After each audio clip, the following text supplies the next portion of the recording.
ऐसा कहते हैं कि व्यक्ति की हार रण में नहीं बल्कि मन में पहले होती है। जो व्यक्ति मन में हार जाता है वह रण में कैसे जीत पाएगा, और बिल्कुल उसी प्रकार जो व्यक्ति मन में जीत गया हो उसे भला रण में कोई पराजित कैसे कर पाएगा। नमस्कार, उपस्थित सर्व मान्यवरों को मेरा यानी सीए पवन कुमार सबर संस्कार संवर्धन संस्कृति समिति द्वारा हार्दिक मैं स्वागत करता हूं। देवों के देव भगवान महेश के चरणों में नतमस्तक होते हुए जूम प्रांगण के व्याख्यान सभा के इस सभागृह में उपस्थित सभी प्रियजनों को, मान्यवरों को मैं साष्टांग नमस्कार करता हूं। मित्रों, जीवन में सफलता का उतना ही महत्व है जितना एक मछली के लिए पानी का और आदमी के लिए ऑक्सीजन का होता है। आत्मविश्वास वह ऊर्जा हमें देती है जो सफलता के बीच आने वाली अड़चनों, कठिनाइयों एवं परेशानियों से मुकाबला करने के लिए हमें साहस प्रदान करती है। और इसी मुद्दे को नजर में रखते हुए आज महाराष्ट्र प्रदेश माहेश्वरी सभा अंतर्गत संस्कार संस्कृति संवर्धन समिति द्वारा आयोजित इस व्याख्यान माला के चतुर्थ पुष्प में हमने अमरावती के प्रसिद्ध मोटिवेशनल स्पीकर श्री अनिल जी राठी, इनका करे स्वयं का निर्माण बढ़ावे आत्मविश्वास, इस विषय पर व्याख्यान माला का आयोजन किया है। उपस्थित सर्व प्रियजनों का मैं समिति के ओर से फिर से एक बार स्वागत करता हूं और आज के इस कार्यक्रम की जो शुरुआत है वो मैं दीप प्रज्वलन के लिए मैं आमंत्रित करता हूं आज के कार्यक्रम अध्यक्ष एवं महेश सेवा समिति निधि कार्याध्यक्ष ब्रिज गोपाल जी तोशनीवाल को।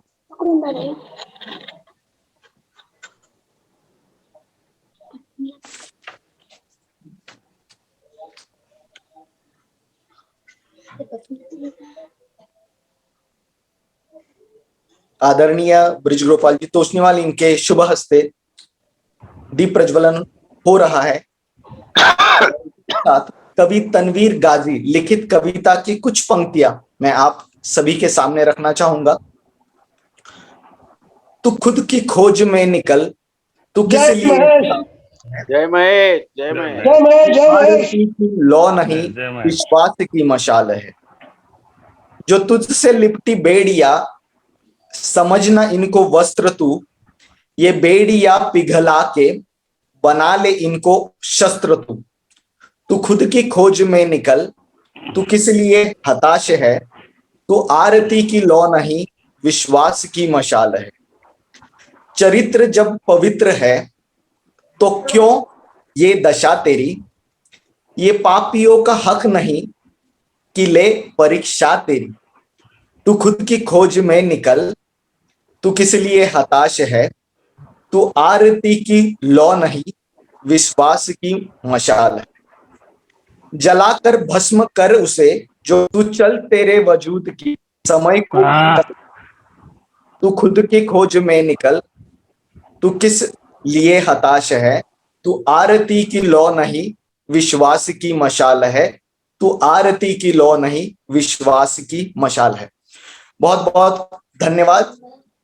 अज्ञान के अंधेरे के ज्ञान के उजाले तक ले जाने वाले दीप प्रज्वलन का यहाँ पे अभी अभी आदरणीय कार्यक्रम अध्यक्ष ब्रिज भाऊ के हाथों से उद्घाटन हुआ।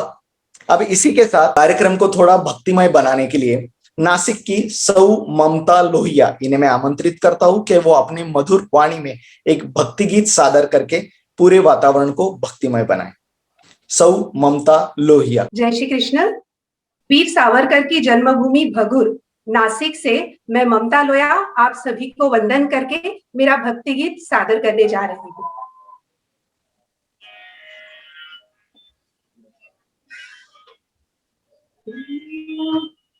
इतनी शक्ति हमें देन दाता, मन का विश्वास कमजोर होना। इतनी शक्ति हमें दीन दाता मन का विश्वास कमजोर होना, हम चले नेक रास्ते पे हमसे भूल कर भी कोई भूल होना, इतनी शक्ति हमें दीन दाता मन का विश्वास कमजोर होना, हम अंधेरों में है रोशनी दे, कौन दे खुद को ही दुश्मनी से, हम सजा पाए अपनी किए की, मौत भी हो तो सहले खुशी से, कल जो गुजरा है वो फिर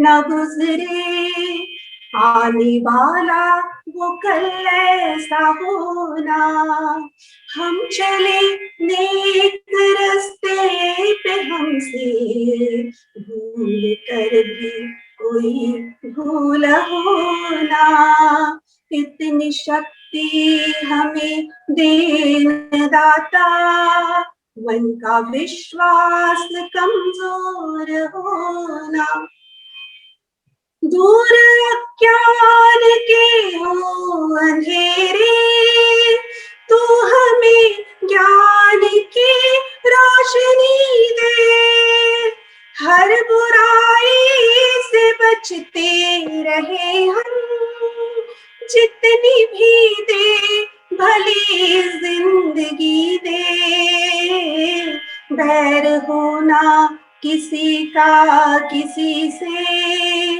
भावना मन में बदले की होना, हम चले नेक रास्ते पे हमसे भूल कर भी कोई भूल होना, इतनी शक्ति हमें दीन दाता मन का विश्वास कमजोर होना, हम न सोचे हमें क्या मिला है, हम ये सोचे किया क्या है अर्पण, फूल खुशियों के बांटे सभी को, सबका जीवन भी बन जाए मधुबन, अपनी करुणा का जल तू बहा के, कर दे पावन हर एक मन का कोना, हम चले नेक रास्ते पे हमसे भूल कर भी कोई भूल होना, इतनी शक्ति हमें दीन दाता मन का विश्वास कमजोर होना, इतनी शक्ति हमें दीन दाता मन का विश्वास कमजोर होना, मन का विश्वास कमजोर होना, मन का विश्वास कमजोर होना। धन्यवाद। बहुत बढ़िया, बहुत सुंदर, बहुत बहुत बहुत धन्यवाद। धन्यवाद ममता। बहुत ही अच्छा। आपने अपने मधुर वाणी से जो जूम का प्रांगण है जो इतना भक्तिमय बनाया, और मैं भगवान महेश से विनंती करता हूँ कि वो हम सभी को इतनी शक्ति दे, हमारी आत्मविश्वास को मजबूत बनाए रखे। बहुत बहुत धन्यवाद समिति की ओर से आपका। तो चलिए कार्यक्रम को हम अगले पड़ाव के ओर लेके चलते हैं। अब शाब्दिक सुमन पुष्प वर्षा के जूम सभागृह में उपस्थित सभी महानुभावों का स्वागत करने आमंत्रित करता हूं मैं महाराष्ट्र प्रदेश अध्यक्ष श्री किशन जी भंसाली जी को। जय श्री कृष्ण, जय महेश। आवाज येतोय ना? आ रही आवाज आ रही? येतोय। हा, नाही आज मराठीतच बोलणार आहे। आज प्रदेशच्या संस्कार संवर्धन समितीच्या या चौथ्या कार्यक्रमामध्ये प्रमुख अतिथी म्हणून उपस्थित असलेले अखिल भारतीय माहेश्वरी महासभेचे दक्षिणांचलचे उपसभापती व आमचे मार्गदर्शक आदरणीय अशोकजी बंग, आजचे प्रमुख वक्ते अनिलजी राठी, माझे बंधू प्रदेश मंत्री मदनलालजी मिनियार, तसेच आजचे कार्यक्रमाचे अध्यक्ष ओंकारनाथ मालपानी महाराष्ट्र महेश सेवा निधीचे कार्याध्यक्ष आदरणीय ब्रिजमोहनजी तोष्णीवाल आणि सगळे कार्यक्रम व्यवस्थित होण्याकरता जे कायम आपलं मन लावून बसलेले असतात असे आमचे ओमजी बजाज या समितीच्या प्रमुख, कल्पनाजी मालू सहप्रमुख, सरोजजी गट्टानी, मंगलाजी बिर्ला आणि तरुण, कारण महाराष्ट्रामध्ये उद्या महाराष्ट्र प्रदेशमध्ये एक देण म्हणून मिळणार आहे आम्हाला, अशेख हिरे, पवनजी धमवार, रामविलासजी सोनी, आदरणीय पूर्व उपाध्यक्ष महाराष्ट्र प्रदेश माहेश्वरी सभा चिरंजीलालजी दागडिया, विठ्ठलदासजी भुतडा नगर, या सर्वांचं मी या झूमच्या प्रांगणामध्ये हार्दिक स्वागत करतो. आणि बरेच कार्यकर्ते पण जॉईन झालेले आहेत, महिला संघटना आहे. या निमित्ताने ज्या ज्या वेळेस थोडं बोलण्याचा वेळ येते त्यावेळेस थोडंसं जास्त बोलावं लागतं काही ठिकाणी, त्या याच्याप्रमाणे मी महिला संघटनेलाही विनंती करेन आणि आपले सगळे कार्यकर्ते आहेत त्यांनाही एक विनंती करेन की कोरोना कार्यकाळामध्ये सध्या वॅक्सिनचा जो प्रोग्राम चालू आहे तर प्रत्येक तालुक्याला गावागावाला हा कार्यक्रम होऊन आपले लोक वॅक्सिन कसं घेतील याविषयी सर्वांनी प्रयत्न करावा आणि ह्या कोरोनाच्या वाढत्या प्रकोपामध्ये आपला समाज, आपले शेजारी कसे सुरक्षित राहतील या दृष्टीने आपण सगळ्यांनी प्रयत्नशील राहावं. गरज असेल त्यावेळेसच बाहेर पडावं. सगळा संबंधी यांचे लग्न किंवा बाकी कुठले कार्यक्रम याची उपस्थिती शक्यतो सर्वांनी टाळावी ही भावना व्यक्त करतो. पुन्हा एकदा सर्वांचं स्वागत करतो आणि बऱ्याच दिवसानंतर अनिलजीला आज ऐकायचा योग आलाय परत आणि त्या गोष्टीचा निश्चित आम्हाला आनंद आहे. कारण अनिलजीचं ऐकणं म्हणजे एक वेगळी ऊर्जा सगळ्यामध्ये तयार होईल. तर अनिलजीचं पुन्हा एकदा स्वागत करतो, सगळ्यांचं स्वागत करतो. मी माझ्या वाणीला विराम देतो. जय हिंद, जय महाराष्ट्र, जय महेश. बहुत बहुत धन्यवाद भाऊ, आपका मार्गदर्शन हमेशा हमारे लिए प्रेरणादायी रहा है और आगे भी ऐसा ही रहेगा. तो चलिए कार्यक्रम को आगे बढ़ाते हैं. जैसे शीर्षक के बिना किताब को शोभा नहीं आती, बिल्कुल उसी प्रकार प्रास्ताविक बिना कार्यक्रम को शोभा नहीं आती. अब समिति संयोजिका सौ कल्पना जी मालू, इनको मैं आमंत्रित करता हूं कि वो आए और कार्यक्रम का प्रस्तावना करें. धन्यवाद पवन जी. जूम सभागार में पधारे हुए सभी समाज भाई बहनों का हार्दिक स्वागत. सादर जय श्री कृष्ण. महाराष्ट्र प्रदेश माहेश्वरी सभा संस्कार संस्कृति संवर्धन समिति आयोजित व्याख्यानमाला का आज चतुर्थ पुष्प आप सभी प्रबुद्ध श्रोताओं के सम्मुख प्रस्तुत करते हुए मन अत्यंत हर्षित हो रहा है. आज के कार्यक्रम के मुख्य अतिथि समाज के प्रेरणा स्रोत, उत्साह मूर्ति, अखिल भारतीय माहेश्वरी महासभा दक्षिणांचल के उपसभापति आदरणीय भाई श्रीमान अशोक जी बंग, कार्यक्रम अध्यक्ष समाज प्रेमी, एक कर्मठ कार्यकर्ता महेश सेवा निधि के कार्याध्यक्ष आदरणीय भाई श्रीमान ब्रिज गोपाल जी तोष्णीवाल, व्याख्यानमाला के प्रमुख वक्ता अखिल भारतीय माहेश्वरी महासभा के बाल संस्कार एवं संस्कृति संवर्धन समिति संयोजक आदरणीय भाई श्रीमान अनिल जी राठी, महाराष्ट्र प्रदेश माहेश्वरी सभा अध्यक्ष आदरणीय श्रीमान श्री किशन जी बंसाली, सचिव आदरणीय मदनलाल जी मणियार, महाराष्ट्र प्रदेश माहेश्वरी महिला संगठन अध्यक्ष आदरणीय सौ अनुसया जी मालू, सचिव आदरणीय सौ सुनीता जी पलोड, महाराष्ट्र प्रदेश युवा संगठन अध्यक्ष आदरणीय श्री हार्दिक जी सारडा, सचिव माननीय डॉक्टर श्री गोविंद जी मंत्री, उपस्थित ज्येष्ठ पदाधिकारी, जिलाध्यक्ष, सचिव, क्षेत्रीय अध्यक्ष एवं सुजान श्रोताओं का संस्कार संस्कृति संवर्धन समिति की ओर से मैं सौ कल्पना मालू आप सभी मान्यवरों का हार्दिक हार्दिक अभिनंदन करती हूँ, नमन वंदन करती हूँ. आज के व्याख्यान माला का चतुर्थ पुष्प का विषय है करे स्वयं का निर्माण, बढ़ावे आत्मविश्वास। आज वैश्विक आपत्ति के कारण संपूर्ण विश्व भयभीत वातावरण में अत्यंत विकट परिस्थिति में जीवन जी रहा है। अनेक परिवारों ने आप्तजनों को खोया है। अनेकों के व्यवसाय, व्यापार, कार्य क्षमता का रोजाना जिंदगी पर असर हुआ है। नकारात्मक वातावरण के कारण मनुष्य अपना मानसिक संतुलन और आत्मिक शांति खो रहा है। एक अंतराल के बाद ऐसी घटनाएं घटती है, भले ही कारण कोई भी हो। ऐसा पहले काफी बार हुआ है और आगे भी होगा। हर समस्या किसी के लिए भय तो किसी के लिए अवसर या परिवर्तन होता है। ऐसी विपदा की परिस्थिति में हमें अपने अंतर मन को समझाना होगा, सकारात्मक सोच एवं अत्यंत दृढ़ता के साथ कदम से कदम मिलाकर अपना और अपनों का जीवन संपन्न करना होगा। शारीरिक, मानसिक, आध्यात्मिक शक्ति बढ़ानी होगी। नैराश्यजनक परिस्थिति में हमें सकारात्मक भूमिका और आत्मविश्वास से आगे बढ़ना होगा। परिस्थिति से उभरना ही होगा। आजकल हमें अनेक पारिवारिक, सामाजिक समस्याओं का सामना करना पड़ रहा है। हमारी सांस्कृतिक विघटन हो रहा है। हम परिस्थितियों को ध्यान में रखते हुए अपने इस व्याख्यान माला में अनेक महत्वपूर्ण विषयों पर अध्ययन, चिंतन, मनन किया है। हमारा प्रथम पुष्प था सांस्कृतिक धरोहर को आगे बढ़ाने में पुरुषों की भूमिका। विषय अत्यंत महत्वपूर्ण एवं संवेदनशील था। महिलाओं के साथ पुरुषों की महत्वपूर्ण योगदान रहा तो संस्कृति का जतन होगा, ऐसा सुंदर विवेचन किया हैदराबाद से आदरणीय डॉक्टर अनुराधा जी जाजू ने। अनेक प्रश्नोत्तर चर्चा के साथ विस्तृत रूप से प्रस्तुति हुई। आध्यात्मिक चिंतन मनन किया दूसरे पुष्प में।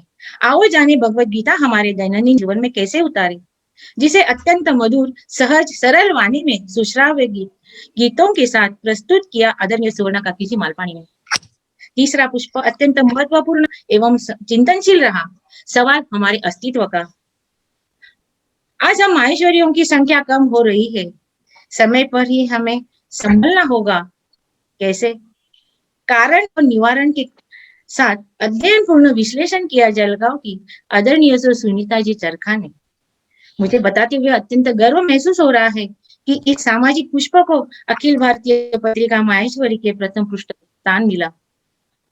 आज चतुर्थ पुष्प मानसिक, शारीरिक एवं आध्यात्मिक बल पर निर्भर हमें स्वयं को निर्माण करना है, आत्मविश्वास को बढ़ाना है।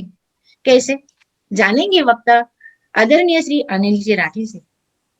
मैं भगवान महेश जी से कामना करती हूँ हमारे सामर्थ्य को अभिरुष्टि का वरदान दे, ताकि हमारी सेवा, त्याग, सदाचार की संस्कृति अविरत गतिशील रहे। धन्यवाद। जय महेश। बहुत बहुत धन्यवाद। वैसे उम्र भर तो हमें विश्वास की, आत्मविश्वास की बहुत जरूरत होती है, लेकिन इस कोरोना काल में तो इसका महत्व दुगना हो गया है। तो उस हिसाब से व्याख्यान सभी के लिए बहुत लाभदायक होगा। भरोसा खुद पर हो तो लिखा हुआ तकदीर में मिल जाएगा, लेकिन भरोसा अगर खुद पर है तो वही मिलेगा जो आप चाहोगे। तो चलिए, इस पंक्ति के बाद आज के कार्यक्रम अध्यक्ष को मैं आमंत्रित करता हूँ और सभी को मार्गदर्शन करे, ऐसी उन्हें विनंती करता हूँ। आदरणीय ब्रिज गोपाल जी तोषणी में। जय श्री कृष्ण, जय महेश। आज महाराष्ट्र प्रदेश माहेश्वरी सभा संस्कार संस्कृति संवर्धन समिति द्वारा आयोजित व्याख्यान माला के चौथा पुष्प करे स्वयं का निर्माण, बढ़ावे आत्मविश्वास, इस जूम सभागार में उपस्थित सभी गणमान्य अतिथि, महासभा के उपसभापति आदरणीय अशोक भोगपंग, आज के प्रमुख वक्ता अमरावती निवासी श्री अनिल जी राठी, महाराष्ट्र प्रदेश के कार्यतत्पर अध्यक्ष श्री कृष्ण भाऊ भंसाली, महिला अध्यक्ष बहन अनुसया जी मालू, महाराष्ट्र प्रदेश सचिव मदन लाल जी मणियार, महिला सचिव बहन सुनीता जी पल्लोड, युवा अध्यक्ष हार्दिक जी सारणा, युवा सचिव डॉक्टर गोविंद जी मंत्री, संस्कार एवं संवर्धन समिति के संयोजक सौ कल्पना जी मालू, सरोज जी गट्टानी, मंगला जी बिरला, आज के प्रस्तावकर्ता हमारे जवाई पवन जी झंवर जी तथा उपस्थित प्रचार प्रसार प्रमुख ओम प्रकाश जी बजाज, तो अंजलि जी तापड़िया, चंद्रकांत जी तापड़िया, ओम प्रकाश जी दूत, विठल दास जी पुत्रा, चिरंजी लाल जी दागड़िया, जिन्होंने सुनहरा भक्ति गीत गाया है, ऐसे हमारी बहन सो ममता जी लोहिया। सभी को जय श्री कृष्ण। उपस्थित सभी पदाधिकारियों को तथा सभी श्रोतागणों को मेरा नमन, अभिवादन। सर्वप्रथम समिति के संयोजकों को बधाई देता हूं कि पिछले 3 सप्ताह से व्याख्यान माला का निरंतर प्रयास चालू है। मैं स्वयं भी जुड़ रहा हूं। एक से बढ़कर एक सुंदर विचारधारा से परिपूर्ण विषयों पर सुचारू रूप से मार्गदर्शन सराहनीय एवं सामाजिक संदेश से ओतप्रोत भरा हुआ प्रसारित हो रहा है। समिति संयोजकों को दिल से अभिनंदन एवं साधुवाद करता हूं कि ऐसे समाज प्रबोधन के उपक्रम की बारिश अगर होती रही तो निश्चित तौर पर सद्विचारों की बूंदों से संस्कारों की जमीन भीग जाएगी और इसका असर समाज हित के दायित्व में होगा, इसमें कोई शक नहीं है। आज के वक्ता श्री अनिल जी राठी जो लेकर आए हैं करें स्वयं का निर्माण और बढ़ावे आत्मविश्वास। सत्य तो यह है, आत्मविश्वास ही सफल जीवन की पूंजी है। आत्मविश्वास से छूना है सफलता का आसमान। जीतने का जुनून जगाकर करना है स्वयं का निर्माण। जो लोग जीवन को चुनौती मानते हैं वही निश्चित तौर पर जिंदगी में कुछ न कुछ कर पाते हैं। कर्म तो कामधेनु की तरह होता है। कौन कहता है आसमान में छेद नहीं हो सकता? एक पत्थर तो तबीयत से उछाल कर देखो यारो। जीवन में जितने का जुनून अगर जगा कर देखोगे तो कोई चीज असंभव नहीं है। चलते चलते मैं थोड़ा सा महेश चौहान जी के बारे में आपको बताता हूँ। आप सबके सद्भावना से बड़े विश्वास के साथ आपने हम पर जो ओंकारनाथ महापाणी मास्टर महेश चौहान जी की जवाबदारी सौंपी है। जवाबदारी सौंपने के बाद लगभग कोरोना काल शुरू हो गया है। इस ट्रस्ट का अभी कॉर्पस फंड लगभग 6 करोड़ है, जिसके माध्यम से हम हमारे समाज के विधवा एवं असहाय 400 बहनों को प्रतिमाह रुपए 1000 की आर्थिक सहायता भेजते हैं। हमें पता है इस महंगाई के जमाने में 1000 रुपए में उन बहन भाइयों की किस्ती भी, दवाई पानी का खर्चा भी नहीं होता। लेकिन हमें यह भी विश्वास है जैसे ही ये कोरोना का समय खत्म हो जाएगा, हम आप सभी की सहायता से और संगमनेर मालपानी परिवार के सहयोग से इस ट्रस्ट का कॉर्पस फंड अगले मार्च के पहले लगभग 10 करोड़ पूरा करेंगे। ऐसा आत्मविश्वास हमें सब पर है, ताकि हम हमारे बहनों को अच्छे ढंग से इस ट्रस्ट के माध्यम से सहायता दे पाएंगे। दूसरा, यह आप सभी को अभी श्री कृष्ण बंसाई जी ने बताया है कोरोना के लिए। मैं कोरोना के लिए आपको यही कहूंगा, हर सावधानी बरतकर, मित्रों जान है तो जहान है, यह ध्यान में रखते हुए हर संभव जितना भी हो सके कोरोना से बचने के लिए हर प्रयास करें। अंत में मैं आपके और राठी जी के बीच में ज्यादा समय ले लेते हुए जीवन सफल बनाने हेतु आत्मविश्वास टिका रहना बहुत जरूरी है। मैं पुनः एक बार इस समिति के संयोजकों को बधाई देता हूं। मुझे यहाँ बुलाकर मेरा सम्मान बढ़ाया, इसके लिए मैं कृतज्ञता ज्ञापित करता हूं। और आप सबको फिर से तहे दिल से एक बार बधाई देते हुए राठी जी का उत्तर सुनना हम सभी को, इसीलिए मेरे वाणी को विराम देता हूं। जय हिंद, जय महेश, जय महाराष्ट्र। बहुत बहुत धन्यवाद। आपका मार्गदर्शन हमारे लिए प्रेरणादायी रहेगा हमेशा। समिति की ओर से मैं फिर से आपका धन्यवाद व्यक्त करता हूँ और कार्यक्रम को आगे बढ़ाते हुए आज के हमारे मुख्य अतिथि एवं दक्षिणांचल उपसभापति आदरणीय श्री अशोक जी बन, इनको मैं विनंती करता हूँ कि वो सभागृह को आशीर्वचन एवं मार्गदर्शन करें। बहुत बहुत धन्यवाद जी। आदरणीय श्री किशन जी भंसाली साहब, ब्रिज गोपाल भैया, अनुसया जी मालू, कल्पना दीदी, सरोज दीदी, मंगल दीदी, मदन भाव मनियार, सुंदर ढंग से कार्यक्रम जिन्होंने कंटिन्यूस आयोजित किए हैं, ओम भैया, ओम प्रकाश जी बजाज, सुमधुर गीत जिनका जोश भरा था, ममता जी लोहिया हमारे भगुर की हैं, कि इसमें से कैसे निकले, कब निकले पता नहीं चल रहा है। बच्चों पर भी है, ऑनलाइन एजुकेशन चल रहा है, रात दिन स्कूल में जाने की आदत, लेकिन अब बच्चे नहीं है, फ्रेंड्स नहीं है, और घर में ही बैठ के कंटिन्यूअस वो पढ़ाई करना ऑनलाइन ढंग से होवे नहीं होवे, और इन सब को लेकर पूरे परिवार में बड़ा एक तनाव का वातावरण बना हुआ है, जिसको कह सकते हैं कि एक तूफान आया हुआ है परिवार में, हर परिवार में। और दो लाइन में अगर कहूं तो तूफान में अगर कश्ती हो, तूफान में अगर कश्ती हो तो साहिल बचा सकता है, तूफान में अगर कश्ती हो तो साहिल बचा सकता है, लेकिन कश्ती में ही अगर तूफान हो तो फिर तो भगवान ही मालिक है। अतः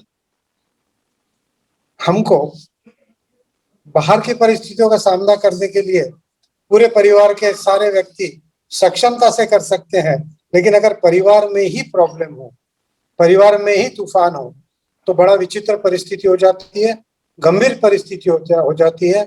अतः हम सब परिवार के सारे सदस्य मिलकर सामूहिक रूप से इसका कैसे सामना करें, इसकी ओर हमें अनिल भैया निश्चित रूप से ले जाएंगे।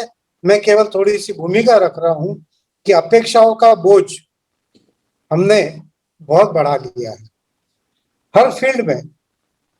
हमको अगर पैसे भी कमाना है तो हमारी अपेक्षाएं पूरी नहीं हो रही है, इसलिए हम बेतहाशा भागे जा रहे हैं। हमको किसी एक चीज से संतोष या समाधान नहीं मिल रहा है, हम कंटिन्यूअस उस दौड़ में लगे। बड़ों की भी नहीं है, बच्चों की भी अपेक्षाएं हम लोगों ने बहुत बढ़ा के रख दी है। किसी को 94% अगर बच्चों को मिले तो माता पिता बोलते हैं काश 2% और मिल जाता, तो पवन के जैसा ये आदमी सफल हो जाता। तो हम कहीं पर रुकने को तैयार नहीं है। फिर से दो लाइन में आज मैं हल्के फुल्के माहौल में आपसे बात करूंगा कि थोड़ा सा सुकून भी ढूंढिए जनाब, थोड़ा सा सुकून भी ढूंढिए जनाब, जरूरतें तो कभी पूरी नहीं होगी, जरूरतें तो कभी पूरी नहीं होगी। एक छोटी गाड़ी ले लिया और पड़ोसी ने अगर बड़ी गाड़ी ले लिया तो आपका संतोष तो खत्म हो गया, आप फिर दुखी हो गए, आप फिर बड़े गाड़ी के चक्कर में जाओगे। हमको इस पूरे साल भर में कोरोना ने निश्चित रूप से जीवन के एक वास्तविकता का दर्शन तो करा दिया, वास्तविकता की धरातल पे हमको लाकर बिल्कुल रख दिया है, और हमारे समझ में आ गया है कि पूरा साल 2-3 ड्रेस में हम निकाल सकते हैं। हम पूरे साल बाहर का खाना नहीं खाए तो भी चल सकता है, उल्टा तबीयत ज्यादा अच्छी रहती है। हम कहीं घूमने नहीं गए, कहीं रिश्तेदारों के यहाँ नहीं गए, सामाजिक रीतियां निभाने के लिए जबरदस्ती जहां जहां जाना पड़ता था वहां हम नहीं गए, तो भी सामान्य जीवन हमारा और औरों का भी बड़े अच्छे से चल रहा है। और पूरे परिवार के साथ रहते हुए पहले से ज्यादा स्नेह, प्रेम, अपनेपन की भावना और एक दूसरे के प्रति लगाव, इस निश्चित इसमें बहुत बड़ा है।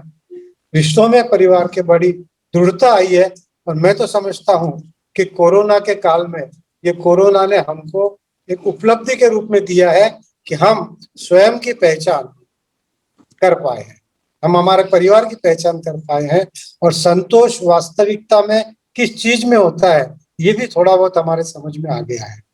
अब इस परिस्थिति से निपटने के लिए निश्चित रूप से हमको और थोड़ा सा आत्मविश्वास जो थोड़ा डगमगा गया है निश्चित रूप से, तो उस पे थोड़ा सा विजय पाते हुए हमारा आत्मविश्वास हमको और बढ़ाना होगा, थोड़ा मानसिकता हमारी बदलनी होगी। और जैसा पवन भैया ने शुरू में ही कहा था कि मन के जीते जीते मन के हारे हार, तो माइंड ओवर बॉडी, या अंग्रेजी में कहावत है कि जिसका मन दृढ़ है उसका शरीर भी उसी हिसाब से उसको साथ देता है। तो माइंड और बॉडी को कैसे हम और मजबूत कर सकते हैं, इसी को थोड़ा आगे विस्तार में हम ले जाएंगे। कि खुद ही को कर बुलंद इतना आत्मविश्वास हमें जगना चाहिए, खुद ही को कर बुलंद इतना कि हर तकदीर से पहले खुदा बंदे से खुद पूछे कि बता तेरी रजा क्या है। भगवान भी हमको पूछे कि बता तेरे मन में क्या है, मैं उस हिसाब से तेरी जो तकदीर लिखना है वो मैं पूरी करूंगा। तो अगर आप में विश्वास है और आत्मविश्वास है तो ये सब पॉसिबल हो सकता है। कुछ एग्जाम्पल लीजिए, 7वीं पास धीरूभाई अंबानी आज भारत के सबसे अमीर घरानों में से है। चाय बेचने वाले नरेंद्र जी मोदी आज सिर्फ भारत का नहीं विश्व गुरु के रूप में नेतृत्व कर रहे हैं। आपने कुछ सालों पहले सुना होगा कि एक अरुणिमा सिन्हा जो वॉलीबॉल की नेशनल प्लेयर थी और लखनऊ के पास एक्सीडेंट में रेलवे के जिसके दोनों पैर कट गए थे, उसने 3 दिन में हॉस्पिटल में ठान लिया था कि मुझे एवरेस्ट चढ़ना है। और 2013 में ये लड़की जिसके दोनों पैर कटे हुए थे प्रोस्थेटिक लेग के साथ में एवरेस्ट चढ़ने वाली दुनिया की पहली महिला थी। ये ऐसे नहीं हुआ है। इन सब में एक बात निश्चित कॉमन थी कि जबरदस्त इच्छा शक्ति और एक दुर्दम्य आत्मविश्वास था। कूट कूट कर आत्मविश्वास भरा था कि yes I can do it, मैं निश्चित रूप से कर सकता हूं। तो अगर खुद पर भरोसा है तो समझ लो आपको ईश्वर पर भी भरोसा है।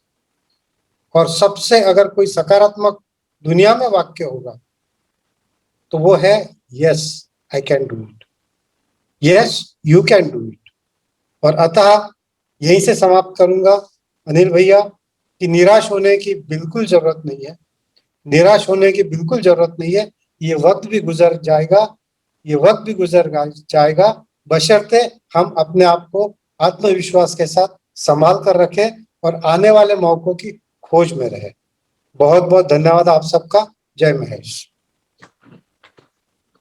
अशोक भाऊ बहुत बहुत धन्यवाद। बहुत ही सुंदर ऐसा मार्गदर्शन, सुंदर पंक्तियों एवं प्रेरणादायी उदाहरणों का इस्तेमाल करके, प्रयोग करके आपने सभी सभागृह को प्रेरणा दी, उसके लिए बहुत बहुत धन्यवाद।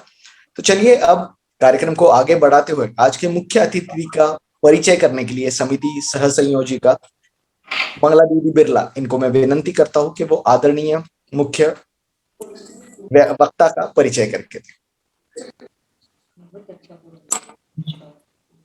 धन्यवाद पवन जी। आवाज आ रही है? जी आवाज आ रही है। स्नेही स्वजन सस्नेह जय श्री कृष्ण। आज व्याख्यानमाला के चतुर्थ पुष्प को अलंकृत करने आ रहे हैं। गत 2 सत्रों से अखिल भारतीय माहेश्वरी महासभा में बाल संस्कार एवं संस्कृति संवर्धन समिति के संयोजक अमरावती निवासी आदरणीय श्रीयुत अनिल जी राठी, इन्हें आपसे परिचित कराने में मुझे बहुत खुशी हो रही है। निजी व्यवसाय के साथ ही आप योग तथा प्राणायाम के सफल प्रशिक्षक भी है। श्वसन संतुलन से तन और मन दोनों ही सुदृढ़ रहते हैं, मानो एक ही सिक्के के 2 पहलू हो। मन को प्राणायाम से काबू में रखा जा सकता है और तन को योगासन से, यही आपकी धारणा है। इसी विश्वास से आपने अमरावती के सेंट्रल जेल में 2 बार कार्यशालाएं लेकर वहां के बंदीवानों के स्वास्थ्य की जिम्मेदारी संभाली, जिससे बंदीवानों में भी आए सकारात्मक बदलावों को देखकर एडमिनिस्ट्रेशन द्वारा आपको खूब सराहा गया। व्यक्तिमत्व विकास, प्रभावी पालकत्व, रिश्ते नाते, सकारात्मक ऊर्जा, चिंता मुक्त जीवन आदि विषयों संबंधित 600 से ज्यादा शिविरों का आयोजन करके आपने नया आयाम प्रस्थापित किया है। आपने वक्तृत्व कला परिश्रम पूर्वक आत्मसात की है। वक्ता दशसहस्रेषु, यह आपके बारे में सच साबित होता है। अपने उदारता के कारण आप अमरावती में 2004 से HVPN संस्था द्वारा निःशुल्क योग वर्ग चलाते आए हैं। अमरावती जिला आयोजित दौड़ प्रतियोगिता में 2य पुरस्कार, स्टेट लेवल डिबेट प्रतियोगिता में 3य पुरस्कार, 2009 में JCI से प्राप्त सर्वोत्तम ट्रेनर की उपाधि के साथ ही आप अनेक विध पुरस्कारों से सम्मानित हो। आपने 63 बार 63 बार रक्तदान किया है, यही अपने आप में आपकी सही पहचान है। समारोह में कहूंगी कि इसी तरह आपके कार्य की मशाल सदैव प्रज्वलित रहे। इसी मनीषा के साथ समिति की ओर से आपका हार्दिक अभिनंदन एवं स्वागत। धन्यवाद। जय महेश। बहुत बहुत धन्यवाद मंगला दीदी। आज के मुख्य अतिथि का जो परिचय है वो सुन के मेरे दिमाग में जो 2 पंक्तियां आ रही वो आपके सामने रखना चाहूंगा। बस इतनी सी बात पर हमारा परिचय तमाम होता है, बस इतनी सी बात पर हमारा परिचय तमाम होता है। हम उन रास्तों पर नहीं चलते जो रास्ता आम होता है। तो इसी पंक्ति के साथ आज के जूम सभागृह की भागदौड़ जो है, लगाम जो है, वो मैं आज के मुख्य अतिथि मोटिवेशनल स्पीकर श्री अनिल जी राय इनको सौंपता हूँ। स्वागत है। जय श्री कृष्ण। धन्यवाद पवन जी। मैं धन्यवाद करना चाहूंगा मंगला जी का। आदरणीय अशोक भैया, मेरी आवाज आ रही है सबको? जी बिल्कुल क्लियर आ रही है मेरी आवाज? जी आ रही है। चलिए ठीक ठीक ठीक। मैं बड़ा खुश नसीब महसूस करता हूं अपने आप को, क्योंकि आज श्री कृष्ण जी साहब, अशोक भैया, तो आदरणीय ब्रिज गोपाल जी साहब एक सुंदर भक्ति गीत प्रस्तुत किया था, और खासकर आज के विषय को पकड़कर इतनी शक्ति हमें देना दाता कि मन का विश्वास कहीं खो न जाए, आदरणीय ममता जी, और जिनकी कल्पना साकार करते हुए यहाँ पर हम लोग सब इकट्ठा हुए, कल्पना जी। और जब सबसे बड़ा चक्र की कोई बात आती है तो अशोक भैया का ही नाम आता है कि अशोक चक्र जिसको लग जाए उसकी बात ही अलग है। तो हमारे बीच मेरे बड़े भ्राता, मेरे बड़े मार्गदर्शक अशोक भैया, श्री किशन जी साहब, इनके साथ एक जबरदस्त अनुभव रहा। भागने की जो ऊर्जा और दौड़ने की जो ऊर्जा थी, यहाँ वहां हर 2 घंटे के बाद एक मीटिंग, हर 2 घंटे के बाद एक व्याख्यान, जो जिस ढंग से अरेंज करके जो बात एक श्री कृष्ण जी साहब में देखा मैंने, तो मैं तो आज भी उनकी ऊर्जा को महसूस करता हूँ। आपको प्रणाम भी करता हूँ। और एक प्रोफेशनल स्टाइल से जो पवन जी का एक चल रहा है मंच संचालन, पवन जी आपका भी बहुत बहुत अभिनंदन करता हूं। और मैं मेरे विषय की ओर बढ़ता हूं, विषय की शुरुआत करता हूं। आप सभी की प्रेरणा से मैं यहाँ पर हूं, इसलिए आप सभी को प्रणाम भी करता हूं, आप सभी को नमन करता हूं। और मैं नाम बिल्कुल लेना भूलना नहीं चाहूंगा हमारे अखिल भारतीय अध्यक्ष आदरणीय श्याम जी साहब का, कि बगैर किसी जान पहचान के, बगैर किसी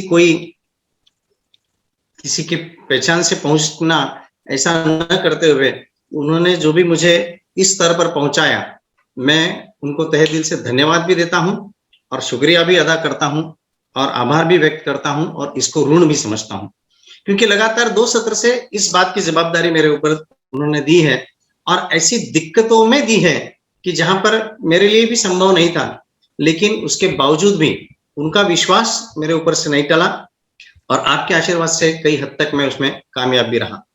दिक्कतें ऑलवेज आते रहती है, और मैं दिक्कतों का बड़े प्यार से उसका सम्मान करते रहता हूं, और ऊपर वाले को एक बात निश्चित रूप से कहता हूं कि तुम जितनी दिक्कतें देना चाहो दे दो, तुम जितनी मुसीबतें मुझे देना चाहो दे दो, तुम मुसीबतें देते रहो, मैं मुस्कुराना छोड़ूंगा नहीं, मैं उन दिक्कतों से सामना करना कभी हिम्मत छोड़ूंगा नहीं, कभी हारूंगा नहीं, क्योंकि आत्मविश्वास भी अगर किसी ने दिया है तो वो मेरे माता पिता ने दिया है, ईश्वर ने दिया है, भगवान ने दिया है, मेरे गुरु ने दिया है, जिनको मैं मानता हूं।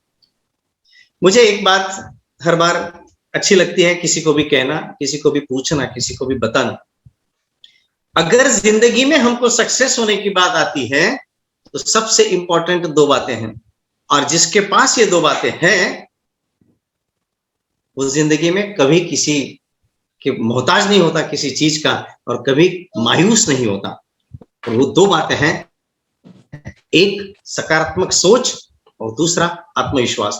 दुनिया में ऐसा कोई व्यक्ति नहीं है, दुनिया में ऐसा कोई व्यक्ति नहीं है कि जो सक्सेस हुआ है, टॉप पर पहुंचा है, लेकिन उसके अंदर आत्मविश्वास नहीं है। अगर आत्मविश्वास है तो ही वो वहां पहुंच पाया, अगर सकारात्मक सोच है तो ही वो वहां पहुंच पाया। जब इतना सब कुछ हम जानते हैं, सब कुछ है हमारे पास, ऐसे कई एग्जाम्पल्स मिलेंगे।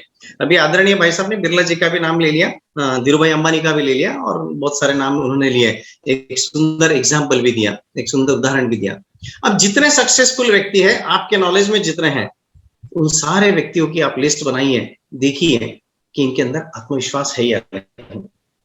इसका मतलब यह है कि अगर हमको जिंदगी में सक्सेस होना है, अच्छी तरीके से सामना करना है, हमारे व्यक्तित्व को अगर निखारना है, तो हमारे भीतर आत्मविश्वास बहुत ज्यादा जरूरी है। इसके बगैर हमारी जिंदगी हो ही नहीं सकती। ऐसा होने के बावजूद भी आज WHO का रिपोर्ट है कि 40% लोग डिप्रेशन में जा रहे हैं, 70% के हम कगार तक पहुंच रहे हैं, और चलते चलते भविष्य में 98% तक हम पहुंचेंगे। मतलब बचे कुचे कितने लोग हैं? 2% लोग। अब ये तय करना हमारे ऊपर है, हम 2% में आए या हम 98% में आए। अगर हम 2% में आ गए तो हम इस सारी दुनिया को जीत चुके हैं।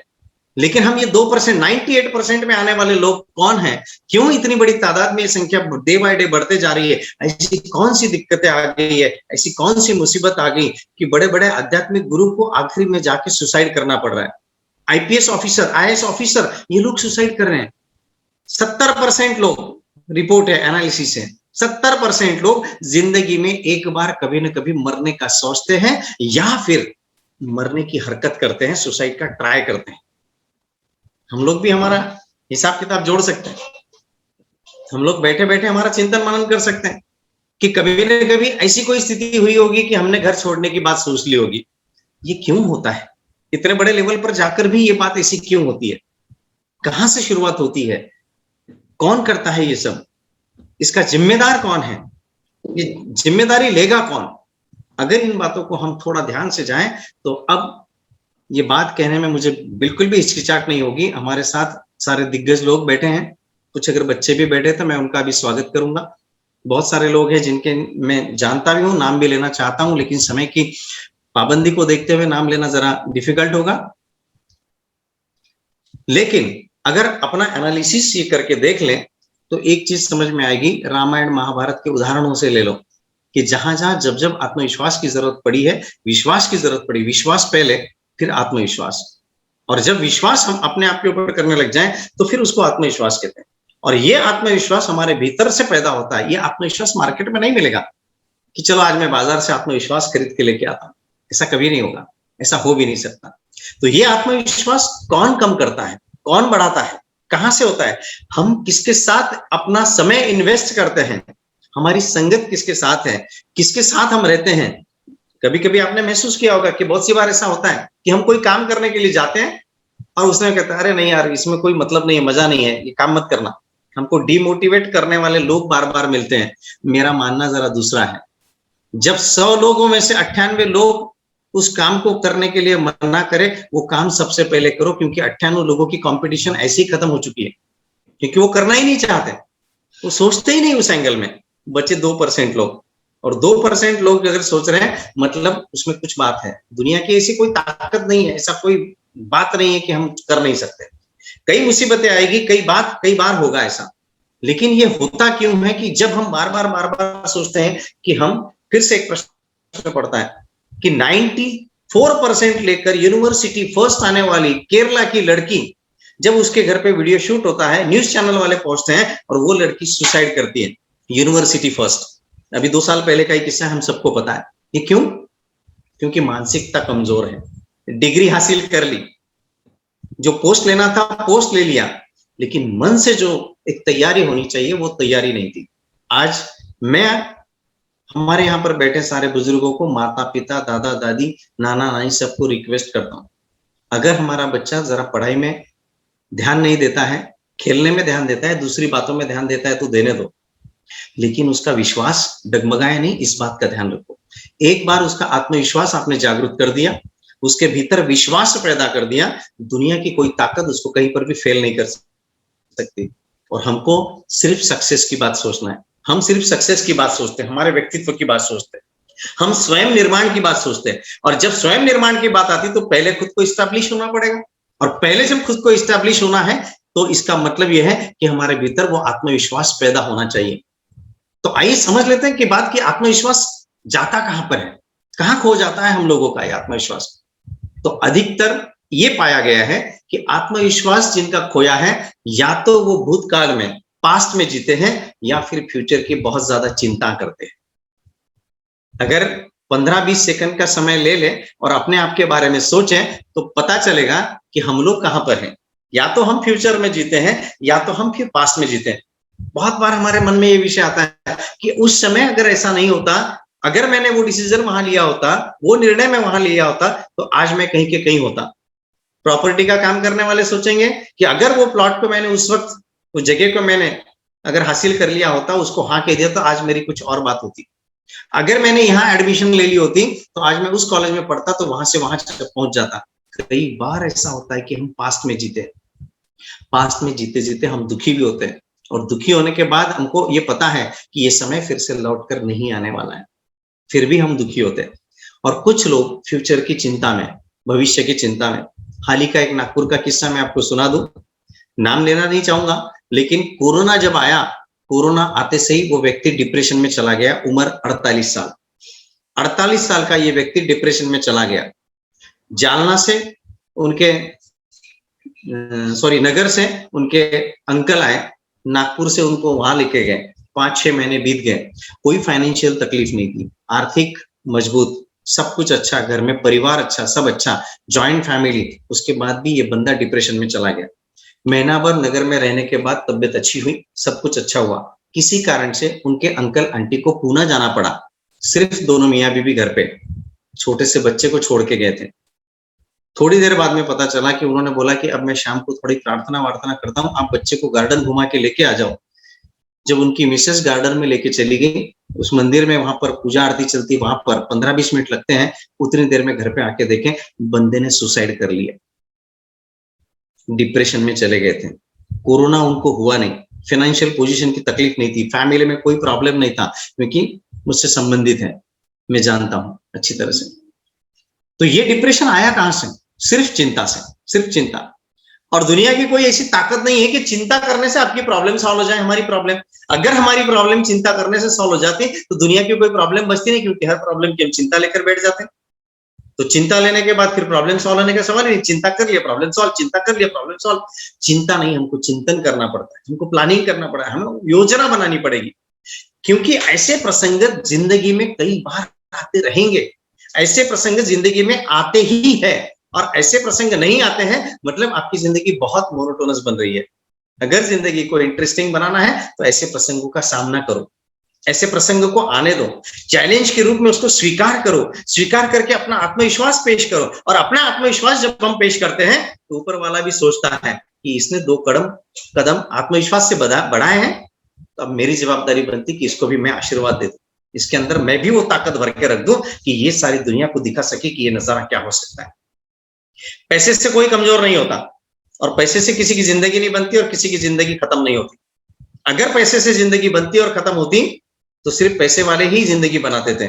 लेकिन कई एग्जाम्पल्स हमारे सामने। पहलवान दारा सिंह घर से अपने जमा किए हुए पैसे लेकर भाग गए थे कुश्ती खेलने के लिए। अमिताभ बच्चन, धीरूभाई अंबानी, स्वामी विवेकानंद को कई समय तक तो खाना भी नहीं मिला, कहीं फुट कर इधर उधर गिरते पड़ते कैसे तो भी वो पहुंचे, और वहां पर फिर उन्होंने अपना स्पीच दिया। लेकिन फिर भी उसके बाद एक कॉन्फिडेंस।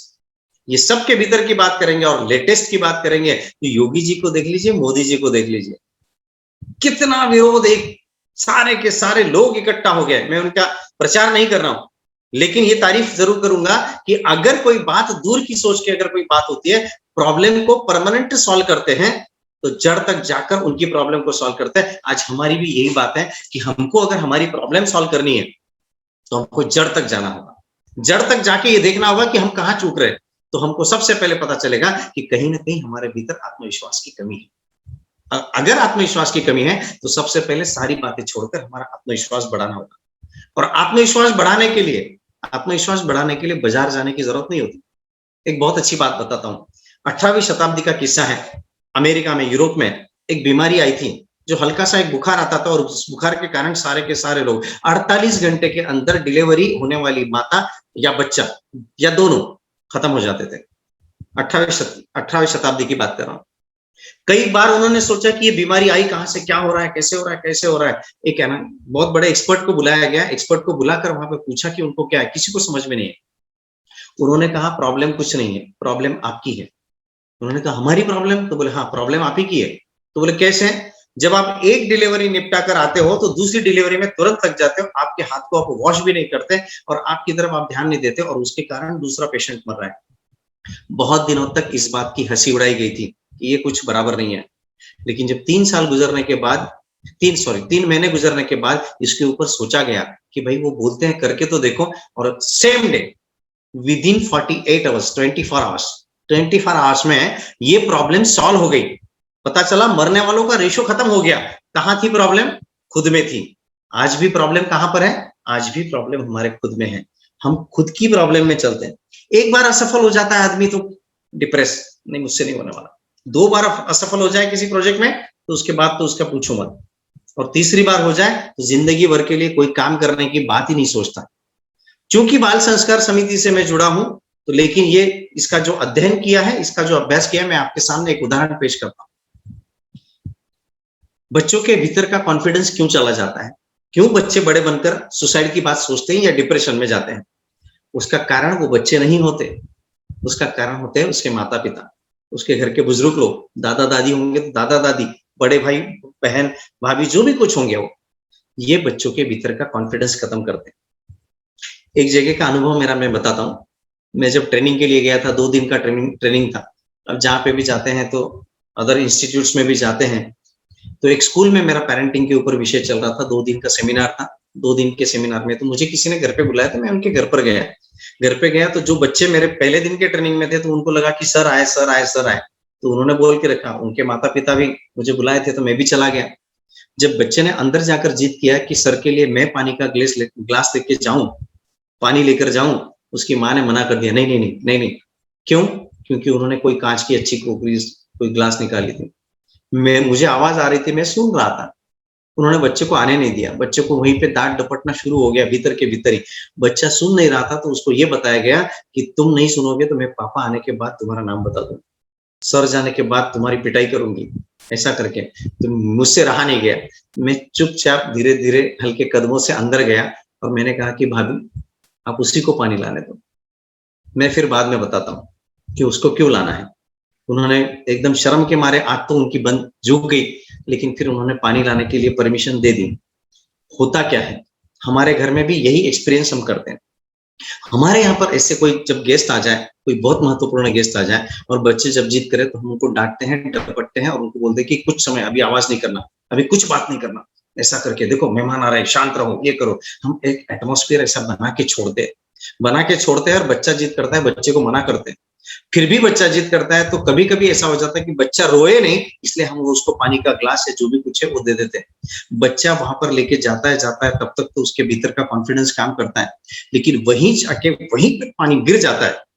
और जैसे ही पानी गिरता है उसकी मम्मा उसकी तरफ देखती है। काम तो सारे कर लेते हैं, फॉर्मेलिटीज जो पूरा करना है कर लेते हैं, लेकिन बाद में बच्चे को पता, मैंने तुमको पहले कहा था तुमसे नहीं होगा, तुमसे नहीं होगा। अब बच्चे के सबकॉन्शियस माइंड में बात फिट हो गई कि मम्मा ने सही बोला, मुझसे नहीं होगा, और मैंने किया और पानी गिर गया। उसके बाद क्या होता है, उसके बाद कहीं खेलने के लिए जाता है, ग्रिल पर चढ़ता है, खिड़की पर, दीवारों पर चढ़ने की कोशिश करता है। हम फिर से कहते हैं कि चढ़ मत, इतना ऊपर मत जाना, गिर जाएगा गिर जाएगा। बच्चा सही में अगर उस टाइम गिर गया तो फिर से उसके दिमाग में एक बात आती है, उसके सबकॉन्शियस माइंड में बात फिट होती है। सबकॉन्शियस माइंड का एक बहुत सीधा सभी को एग्जाम्पल पता है कि अभिमन्यु माँ के गर्भ में भी सुनता है। 7 साल तक बच्चे का सबकॉन्शियस माइंड जबरदस्त काम करता है, 5 साल तक तो सोचना ही नहीं है। इसलिए माता पिता को तो रिक्वेस्ट है मेरी कि 7 साल तक तो बच्चों को बिल्कुल हाथ उठाए ही नहीं, क्योंकि उनके सबकॉन्शियस माइंड में बात फिट होती है कि अगर हिटलर का एग्जाम्पल आप सबको पता है कि हिटलर कैसे थे, ये पता है। हिटलर की थोड़ी भूमिका मैं बता दूं।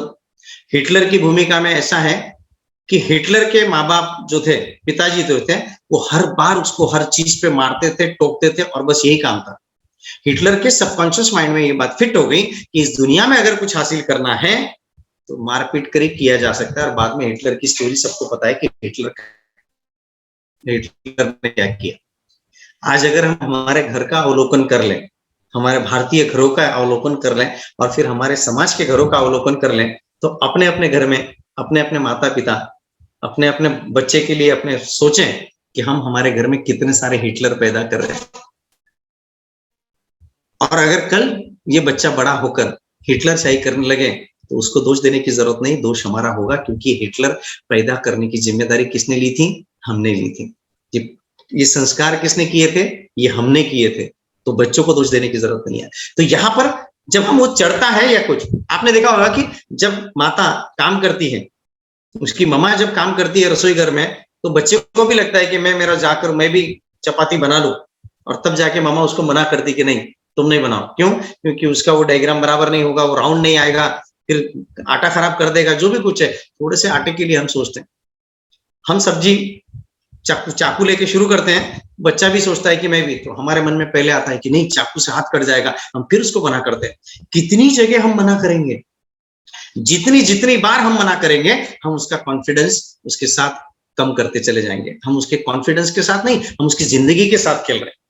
अगर वो क्रोकरी का ग्लास 500 रुपए का है, वो अगर गिर भी जाए, वो 500 रुपए का ग्लास अगर गिर गया, आपका सेट बिगड़ भी गया, कुछ फर्क नहीं पड़ने वाला है। लेकिन बच्चे की जिंदगी से आप खेल के पूरी जिंदगी तबाह कर देंगे। तो सबसे बड़ी बात है कि हमको कभी बच्चे ऐसे करते हैं, तो बच्चों के लिए सबसे बड़ी बात है कि उनको हर चीज में मोटिवेट करें। उनको एप्रिसिएशन चाहिए, उनको मोटिवेशन चाहिए। उनको जब जब मोटिवेशन मिलेगा, जब जब उनको अच्छे काम के एप्रिसिएशन मिलेगा। अच्छा, कौन नहीं चाहता है एप्रिसिएशन? हम में से कौन नहीं चाहता है? हमको भी लगता है, हमने कोई अच्छा काम किया है तो एप्रिसिएशन। अगर आपका ये प्रोजेक्ट अच्छा हो गया, तो कल्पना जी को लगेगा कि मेरा प्रोजेक्ट अच्छा हुआ है, तो मुझे किसी ने बोलना चाहिए कि यस। पवन जी को लगेगा कि मेरा मन संचालन अच्छा था, तो 2 लोग तो कम से कम बोले। जिन्होंने बायोडाटा पढ़ा है, उनको भी लगेगा मंगला जी को कि कुछ वचन मेरे लिए भी हो। ये सबको लगता है। अब आप एक एक एग्जांपल ले लीजिए, आपकी फिजिकल अपीयरेंस से कुछ फर्क नहीं पड़ता है। शिवाजी महाराज की हाइट कितनी थी? स्वामी विवेकानंद की हाइट कितनी थी? लाल बहादुर शास्त्री की हाइट कितनी थी? इससे कुछ फर्क नहीं पड़ता। भीतर का आत्मविश्वास जब रहता है, तब वो जागृति होती है। धीरूभाई अंबानी की हाइट कितनी थी? ये सबकी हाइट कम है, और किसी की हाइट ज्यादा थी तो वैसा भी रिजेक्शन मिला, लेकिन फिर भी उनका आत्मविश्वास बोल के गया। वो महाशय है अमिताभ बच्चन। आवाज के लिए रिजेक्ट, पहली 7 फिल्में फ्लॉप, लोगों ने लंबू बोलकर छोड़ दिया। लोगों ने क्या, हमने भी उसकी जंजीर फिल्म ऐसे ही छोड़ दी कि ये लंबू की फिल्म चलती नहीं, क्यों लेते। और बाद में पता चला जंजीर से अमिताभ बच्चन चल गया। जिसने लिया वो तो पिक्चर में बहुत पैसे कमा गया। मेरा फिल्मों का बिजनेस है, इसलिए फिल्मों की बात कर रहा था। अब फिल्मों का बिजनेस भी धीरे धीरे कम हो गया। लेकिन मैं बताऊं कि ये अमिताभ बच्चन साहब अगर आवाज के लिए रिजेक्ट कर दिए, तो उन्होंने उस वीकनेस को अपनी स्ट्रेंथ बनाई, अपनी ताकत बनाई, अपने आप को पहचाना। और अपने आप को पहचानने के बाद हनुमान जी के अंदर ताकत थी, हनुमान जी को ये पता नहीं था।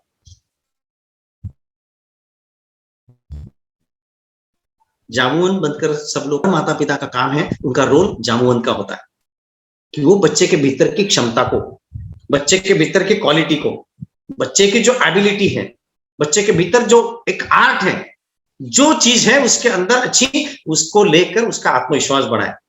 अब माँ बाप ही यहाँ पर डल हो जाए तो बच्चे कहां से? सवेरे मुझे कोई बात कर रहे थे तो मैंने बड़ी अच्छी बात सुनी। माँ बाप अगर 8-9 बजे तक उठेंगे नहीं तो बच्चे कहां से उठेंगे? अगर माँ बाप आत्मविश्वास के साथ पेश नहीं आएंगे तो बच्चे कहां से आएंगे? कितने लोगों के मन में कोरोना का डर है? ऐसी परिस्थिति तो पहली बार आई, पिछले साल से चल रही है। कोरोना में ऐसे कई लोग हैं जिन्होंने बहुत कुछ खोया है, बहुत कुछ गंवाया है। कोई अर्थ से गया, कोई व्यवसाय से गया, कोई संबंधों से गया, कोई रिश्तेदारों से गया। मैं अपनी भी बात बताऊंगा, मैं अपनी भी बात शेयर करूंगा, क्योंकि कुछ लोग जानते हैं मेरे साथ क्या किस्सा हुआ। लेकिन उसके पहले मैं ये कहना चाहता हूं कि ये सारा होने के बाद भी अगर हम अपने आप में स्टैब्लिश होते हैं, हम अपने आप में स्टैंड होते हैं, क्योंकि परिस्थितियां तो आती रहेगी, इससे भी खतरनाक आ सकती है। सबसे पहले तो उठकर हम भगवान को धन्यवाद दे दें। जैसे ही हम नींद में से उठते हैं, भगवान को धन्यवाद दे दें, क्योंकि रात को सोने के बाद कम से कम सवेरे 2.5 लाख लोग नहीं उठते हैं पूरी दुनिया में। 2.5 से 3 लाख लोग नहीं उठते। तो हम धन्यवाद दे दें कि हम शुभ दिन का हमको चमत्कार मिल गया, हमको भगवान का आशीर्वाद मिल गया कि हम जिंदा हैं। हम आज वापस इस दुनिया को देख रहे हैं, नए दिन की शुरुआत नए जिंदगी के साथ कर रहे हैं। 3 लाख लोग जब मरते हैं तो 10 लोग, उसके करीबी लोग दुखी होते हैं, मतलब 30 लाख लोग दुखी होते हैं। हम उसमें से भी नहीं है कि हमारा करीबी यहाँ पर कोई गया नहीं, हमारे करीबी यहाँ पर जिंदा है। मतलब हम कितने किस्मत वाले हैं। तो सबसे पहले उठकर तो भगवान को धन्यवाद दे दो, इस बात के लिए भी धन्यवाद दे दो कि तुमने मुझे आज ये शुभ दिन दिखाया और जिंदगी का सबसे बेहतरीन दिन आज मेरा होगा। अगर इतनी बात आप कहकर अपने भगवान के फोटो जहां रखे हैं, मंदिर है, देवघर है, जहां पर भी आप इतना प्रणाम कर लो और अपने घर में बुजुर्गों के पैर छू लो, उसके बाद मुझे बताइए कि आपके दिन में बाल बाका करने वाले किसी की ताकत नहीं होती। ईश्वर आपके साथ होता है। आपके घर में माता पिता है, सवेरे उठते से पहले उनके कदम छू लो, उनके पैर पड़ लो, उनके पैर छू लो, आशीर्वाद ले लो। वो नींद से उठते से वो भगवान से कुछ मांगे, हम उनसे मांग लो। मैं करता हूं ये और ये बता रहा हूं, और उसके बाद एक बार माँ का आशीर्वाद लेके निकल जाता हूं, फिर मैं दुनिया में मुझे कोई किसी चीज की तकलीफ कभी आती नहीं है, और आ गई तो मुझे डर नहीं लगता कि अब क्या होगा, क्योंकि किस्से इससे भी बड़े बड़े हुए हैं। अशोक भैया बहुत अच्छी तरह जानते। 4 साल पहले मेरी वाइफ की डेथ हुई थी। मेरी बेटी जब सीए कर रही थी, पवन भैया आपके लिए बताऊं, आप सीए एक ही फील्ड के हो। बेटी ने तब ठान लिया था कि मेरी माँ की अंतिम इच्छा अगर सीए होने की है, मैं ये सीए करके दिखाऊंगी। 2 सेमेस्टर उसके गए, 2 या 3 गए होंगे, मुझे परफेक्ट याद नहीं है, लेकिन उसके बाद उसने सीए करके दिखाया, अपने मम्मी को श्रद्धांजलि दी। ये उसके भीतर का आत्मविश्वास बोल रहा था। पिछले साल मेरे साथ और एक किस्सा हुआ। पिताजी 84 ईयर्स ओल्ड, बेड रिडन थे, 1.25 साल से बेड रिडन, लेकिन मेंटली फिट थे। आखिरी तक हर चीज पे डिस्कशन करते थे। लेकिन आखिरी समय ऐसा कुछ हो गया कि 15 अप्रैल के बाद मेरा छोटा भाई, मुझसे उम्र में छोटा 11 साल, उसको अचानक ऐसी कोई बीमारी हो गई कि जिसका इन्वेस्टिगेशन करते करते हमको 15-20 दिन लग गए, और उसके बाद पता चला कि उसको एक ऐसा कैंसर हो गया कि जिसका प्राइमरी लोकेशन नहीं मिल रहा, और 2 महीने में सारी स्टोरी खत्म। 5 जुलाई को पिताजी की डेथ हुई रविवार के दिन, और अगले रविवार के दिन छोटा भाई चला गया। ज्वाइंट फैमिली, एक फैमिली में रहते हैं। माता जी की उम्र 80 साल की, पिताजी 84 ईयर्स। हम लोग 1.5-2 महीने तक उधर थे। उसका इलाज नागपुर में चल रहा था। यहाँ पर सिर्फ बच्चे लोग कर रहे थे। बच्चे लोगों ने हिम्मत हारी नहीं, पड़ोसियों का सपोर्ट मिला, कॉलोनी का सपोर्ट मिला, रिश्तेदारों का सपोर्ट मिला, हर चीज से सपोर्ट मिला। कॉन्फिडेंस किसी का भी कहीं लूज हुआ नहीं। नागपुर में हमको एक भी कंप्लेंट नहीं है कि अभी ये प्रॉब्लम जा रही, वो प्रॉब्लम है। रात को 3 बजे भी कुछ होता था, रात को 2 बजे भी कुछ होता था, तो सारी की सारी टीम, हमारे बच्चे लोग शिफ्ट बाय शिफ्ट जागते थे और इशारा करते थे। जब ये किस्सा हुआ तो मैंने मेरे बच्चों को केवल 2 बातें कही। मुझे पता था छोटा भाई, ज्वाइंट फैमिली में छोटा भाई भी चला गया, पिताजी चला गया, सब जिम्मेदारी अकेले के ऊपर है। लेकिन मैंने कभी समझा नहीं कि अकेले के ऊपर है, हम सबकी जिम्मेदारी बनी। मैंने सिर्फ बच्चों को एक ही चीज कहा, क्योंकि 7 साल का भी बेटा हरीश का, एक लड़की 12th में, एक ग्रेजुएट कर रही है, पोस्ट ग्रेजुएशन में भी एडमिशन। मेरे भी 3 बच्चे, एक की शादी हो चुकी, एक मेरा बेटा 10th जस्ट पास आउट किया था, और एक बेटी सीए, छोटे भाई की वाइफ। इतने सारे लोग, लेकिन सबको साथ में लेकर केवल एक ही बात कही थी कि कभी जिंदगी में मुसीबत को लेकर रोना मत और दूसरों के सामने गिड़गिड़ाना मत। बस ये 2 चीजें तुम करो, बाकी सारी दुनिया को मैंने पढ़। बाकी ईश्वर हमारे साथ है, परिवार हमारे साथ है, समाज हमारे साथ है, देशवासी हमारे साथ है। सिर्फ जरूरत होती है हमारे भीतर का कॉन्फिडेंस। एक बार अगर आपने मुसीबत में रो दिया, आप कमजोर हो जाते हो, और फिर अगर किसी के सामने गिड़गिड़ा दिए तो फिर जिंदगी भर आप उसके गुलाम बन जाते हो। फिर कितने भी बड़े आप पोस्ट पे चले जाओ, आप IAS हो जाओ, IPS हो जाओ, कहीं पर भी पहुंच जाओ, आप कलेक्टर की चेयर पे बैठ जाओ, लेकिन अगर सामने वाले की हेल्प आपने ऐसी मुसीबत में ले ली, तो वो कहीं ना कहीं आपको आके कैश करने की कोशिश करेगा, और आपको इलीगल काम अगर करवाए तो आपके सम्मान को भी ठेस पहुंचेगी। इसलिए 2 चीजें जिंदगी में कभी भी नहीं करना। एक, मुसीबत को देखकर नहीं रोना, रोना आता है इमोशंस में, भाव में, आप फैमिली के साथ जितना मन करे उतना रो लेना। बेटी विदा होती है, रो लेना। कोई घर से विदा होता है, रो लेना। दुनिया से विदा होता है, रो लेना। लेकिन मुसीबत के लिए कभी किसी के सामने रोना नहीं, और कभी किसी के सामने गिड़गिड़ाना नहीं। हम भी ये काम करें, हमारे बच्चों को भी ये सिखाएं। दुनिया की कोई ताकत उनको जिंदगी में हरा नहीं सकती, कोई उनको डिप्रेशन में ला नहीं सकती।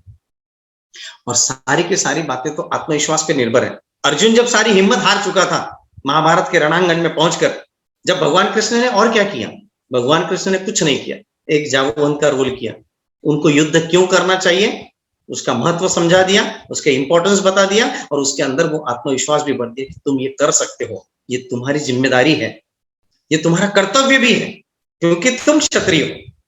तुम्हारे बीवी का अपमान हुआ है, तुम्हारे पत्नी का अपमान हुआ है, तुमको वो भी बदला लेना है और तुमको धर्म का साथ देना है।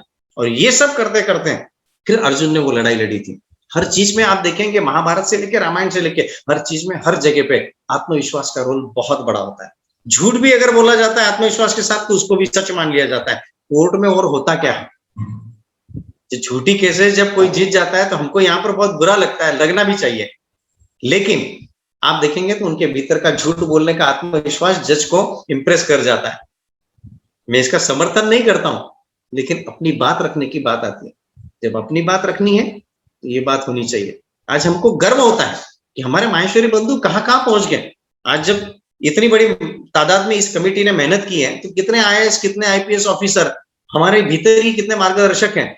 आज जंवर जी का कल पढ़ रहा था कि बेस्ट उनको अवार्ड मिला है। मतलब कोविड में इतना जबरदस्त मेडिसिन सप्लाई करने वाले जंवर जी साहब को हमारे आज माहेश्वरी बंधु का सबका गर्व से सीना ऊंचा कर दिया। ये कितनी बड़ी बात है। यहाँ पर हमारा एटीट्यूड, यहाँ पर हमारा आत्मविश्वास काम करता है कि हम क्या क्या कर सकते हैं। ब्रेक होने वाला है पवन भैया,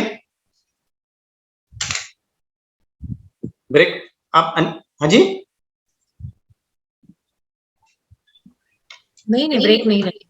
अच्छा अच्छा, ब्रेक नहीं ब्रेक नहीं है, वो आप कंटिन्यू करिए, बहुत ही बढ़िया सेशन चल रहा है। हाँ मुझे समय का थोड़ा बता देना, क्योंकि मैं कभी कभी भूल जाता हूँ। वैसे मुझे ये बात पता है कि मेरे पास 3000 सेकंड है, ये बात मुझे पता है, और 3000 में से लगभग 2000 सेकंड हो चुके हैं, ये भी बात मुझे पता है। ये भी मैं कोशिश करूंगा कि समय के साथ इस बात को खत्म करूं।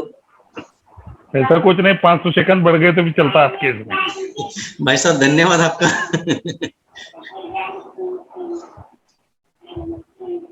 एक छोटी सी बात आपको शेयर कर दूं। जब आदमी सोचने का तरीका और आदमी का विश्वास की बात जब होती है, तो मैं आपको बताऊं कि एक राजा के पास प्रधान कंप्लेंट करने गए, किले में सारे लोग बैठे थे, सारी सेना उनके ऊपर शत्रुओं ने आक्रमण कर दिया।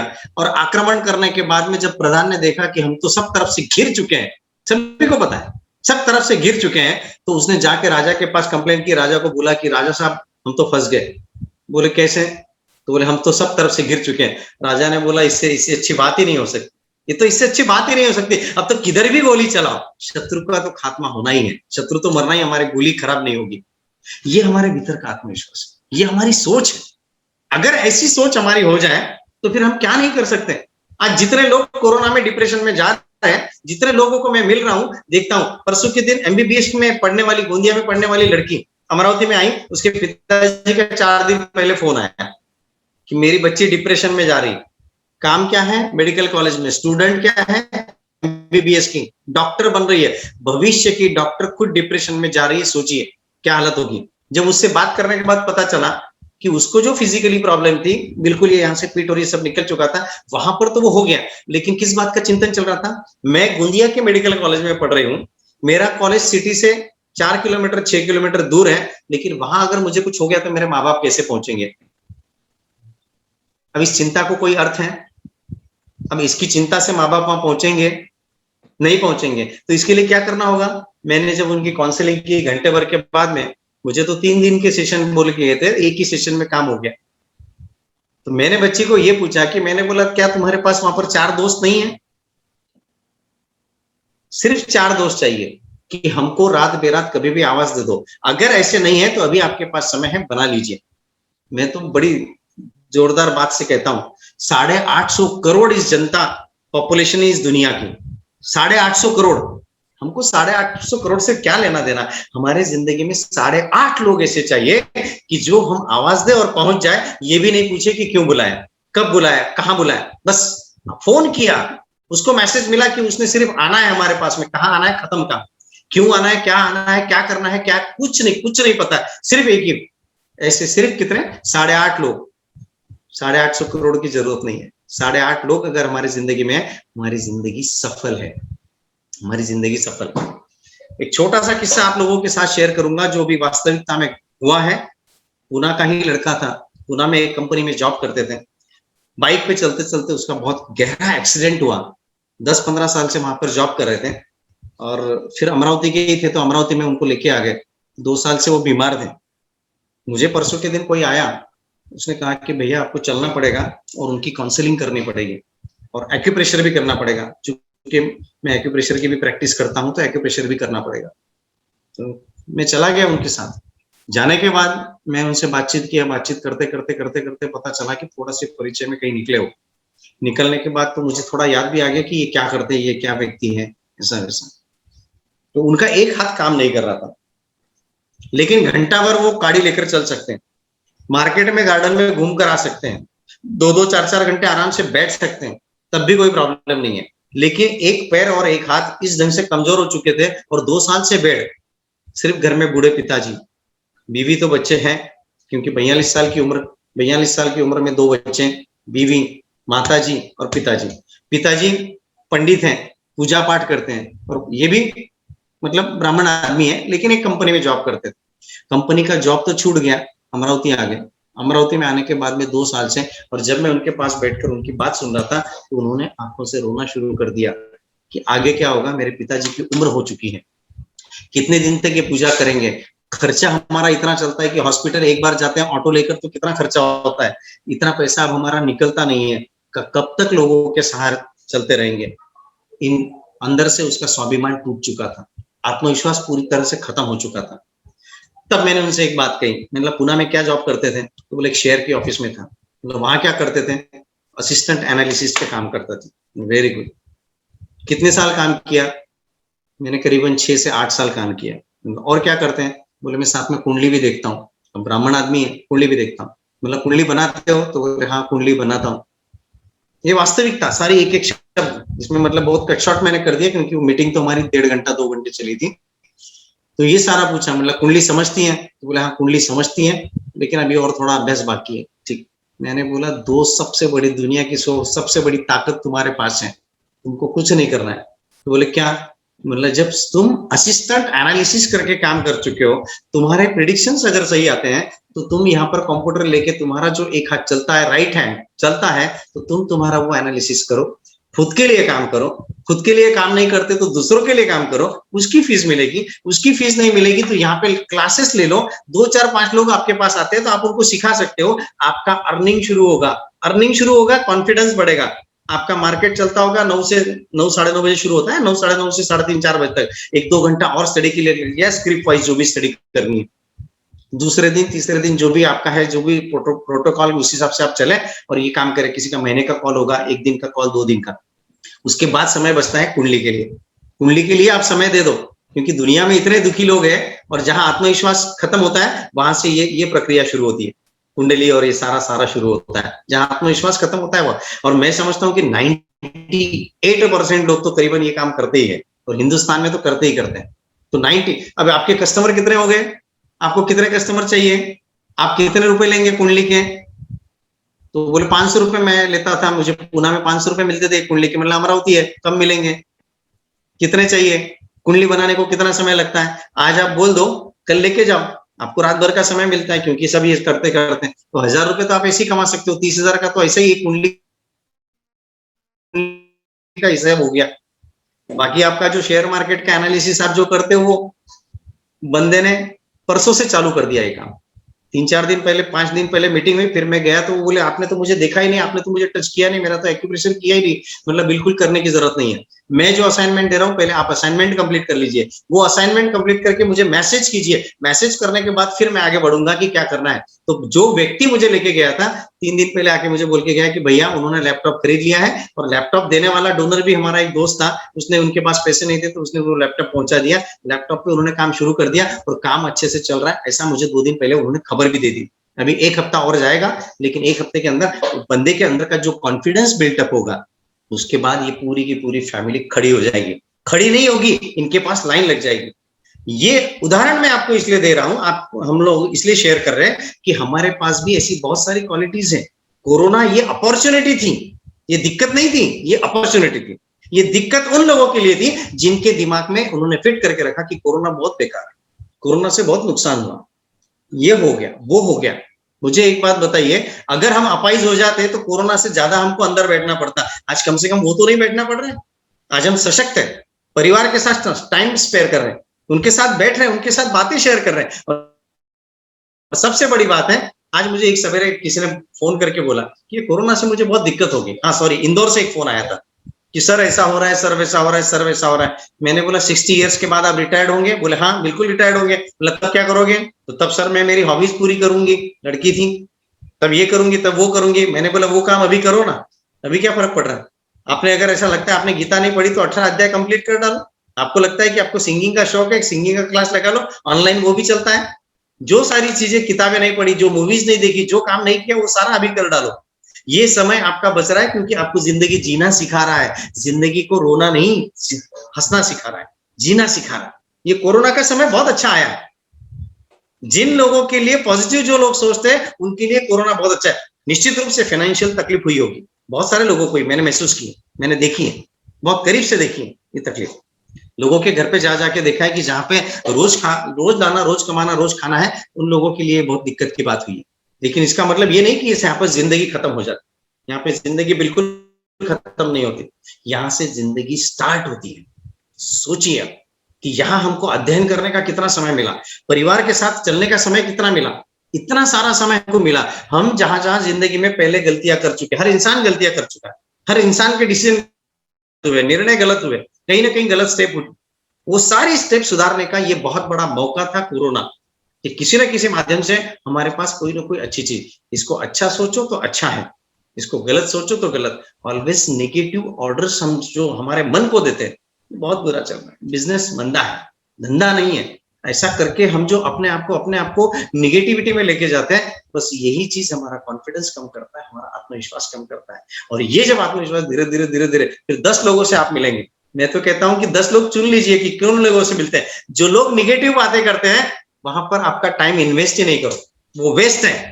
हमको इन्वेस्ट करना है, समय भी हमको इन्वेस्ट करना है। अगर कोई पॉजिटिव बात करता है आप उसके साथ चले जाइए, अगर कोई पॉजिटिव बात करता है उसके साथ रहिए, उसके साथ 2 बातें सोचिए, प्रोजेक्ट सोचिए अच्छे से अच्छे, घर बैठे क्या कार्य कर सकते हैं ये सोचिए।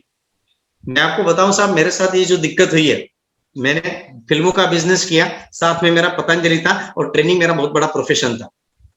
अब ट्रेनिंग बहुत बड़ा प्रोफेशन था, मैं हर जगह जाके ऑल इंडिया में, अशोक भैया जानते हैं, सी किशन भैया जानते हैं, सभी जानते हैं, इवन कल्पना भी जानते हैं, आपके पुणे में भी मैं कई बार आ चुका हूँ। लेकिन ये ट्रेनिंग बहुत बड़ा प्रोफेशन होने के बाद में फिजिकली वहां पर नहीं पहुंच सकते, तो अल्टरनेट निकला जूम पे कई ट्रेनिंग चले, अच्छे से चले, उल्टा ज्यादा फायदा हुआ कि घर बैठे सारी दुनिया में पहुंच गए, जहां जहां नहीं जा सकते थे वहां पर भी पहुंच गए, तो फायदा हुआ। सोचने का तरीका बदल दीजिए, और इसके माध्यम से हम कितने दूर पहुंच गए। आज आप लोगों से, आप इतने सारे विद्वान लोगों से परिचय एक साथ, मैं देख रहा हूं कि 85 जब स्टार्ट हुआ तो 78 हुआ, किसी का मैसेज हुआ कि जल्दी चालू करो, 73 आ गए, फिर से 85 आ गए। कहीं नहीं जाता है, कोई कंट्री नहीं जाता है, सब यही है। हमारे सोचने के तरीके को बदल दो, हमारी जिंदगी बदल जाएगी। जिंदगी बदल नहीं जाएगी, जिंदगी संवर जाएगी। जिंदगी संवरेगी नहीं, हमारा समाज, हमारा परिवार, सब कुछ ऊपर आएगा। मुझे तो सडन यू टर्न मारना पड़ा, मैं तो कुछ और सोच रहा था। एट द एज ऑफ 56 जब पिताजी चले गए, छोटा भाई चला गया, मेरा पतंजलि का बिजनेस मुझे स्टॉप करना पड़ा, फिल्मों का बिजनेस ऐसे ही थोड़ा कम कर दिया था, नहीं के बराबर कर दिया था।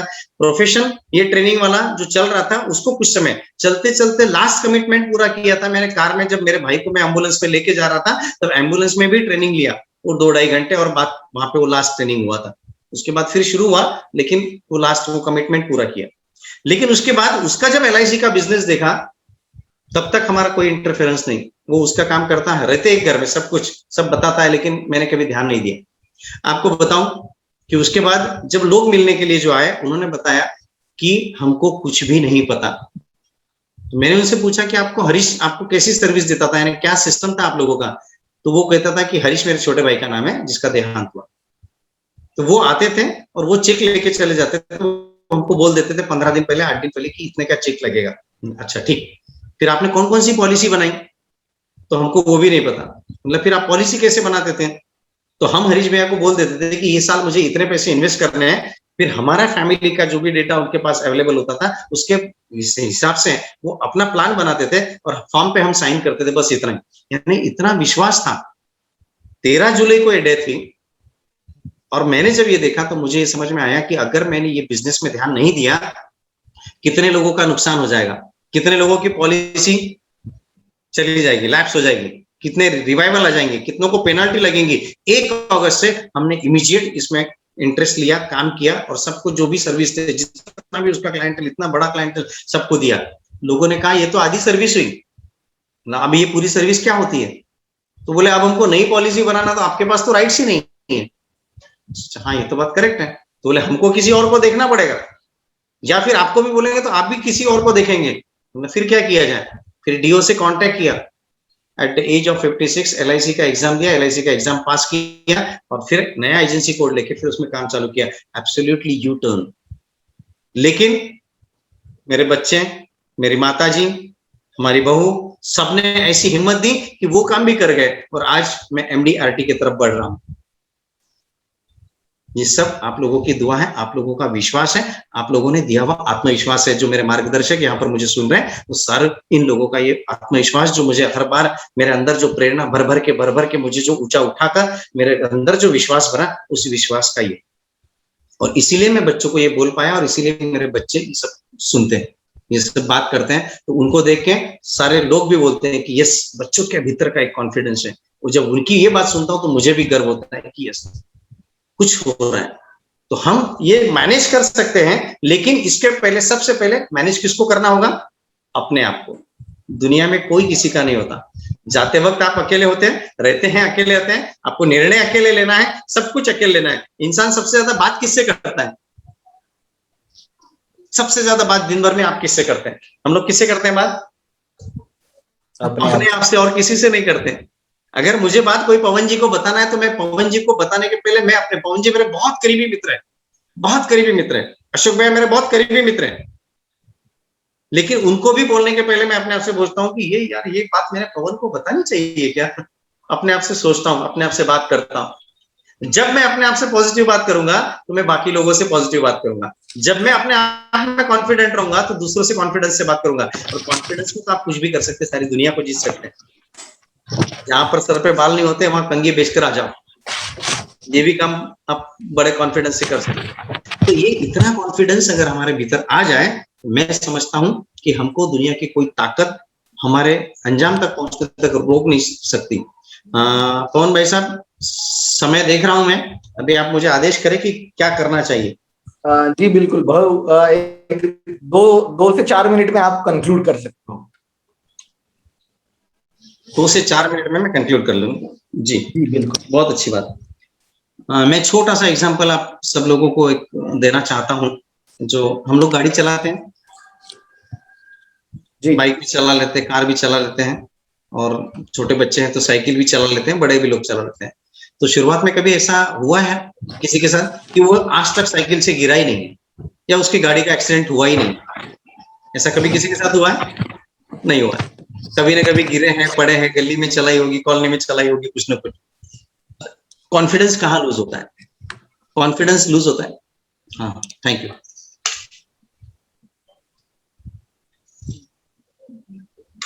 Thank you. कॉन्फिडेंस कहाँ लूज होता है? हम उठा के बड़ी गाड़ी बड़े रोड पे बड़े सिटी में अगर दे दो और 2-4 बार इधर उधर ठुक जाए, आदमी सोचेगा कि यार ये तो मेरे बस की बात नहीं है। तो ये भी धीरे धीरे धीरे धीरे धीरे धीरे हमारा कॉन्फिडेंस बढ़ाने की एक प्रोसेस होती है। अगर किसी बच्चे को उसको स्किल करना है, उसको बहुत अच्छा उसका स्किल डेवलप करना है, तो धीरे धीरे धीरे धीरे, अगर कोई बच्चा चाहता है कि मैं मंच पर जाकर भाषण देना चाहता हूँ, तो उसको सीधा 1000 पब्लिक में डाल देंगे, हजारों लोगों के बीच में, तो घबरा जाएगा, डर जाएगा।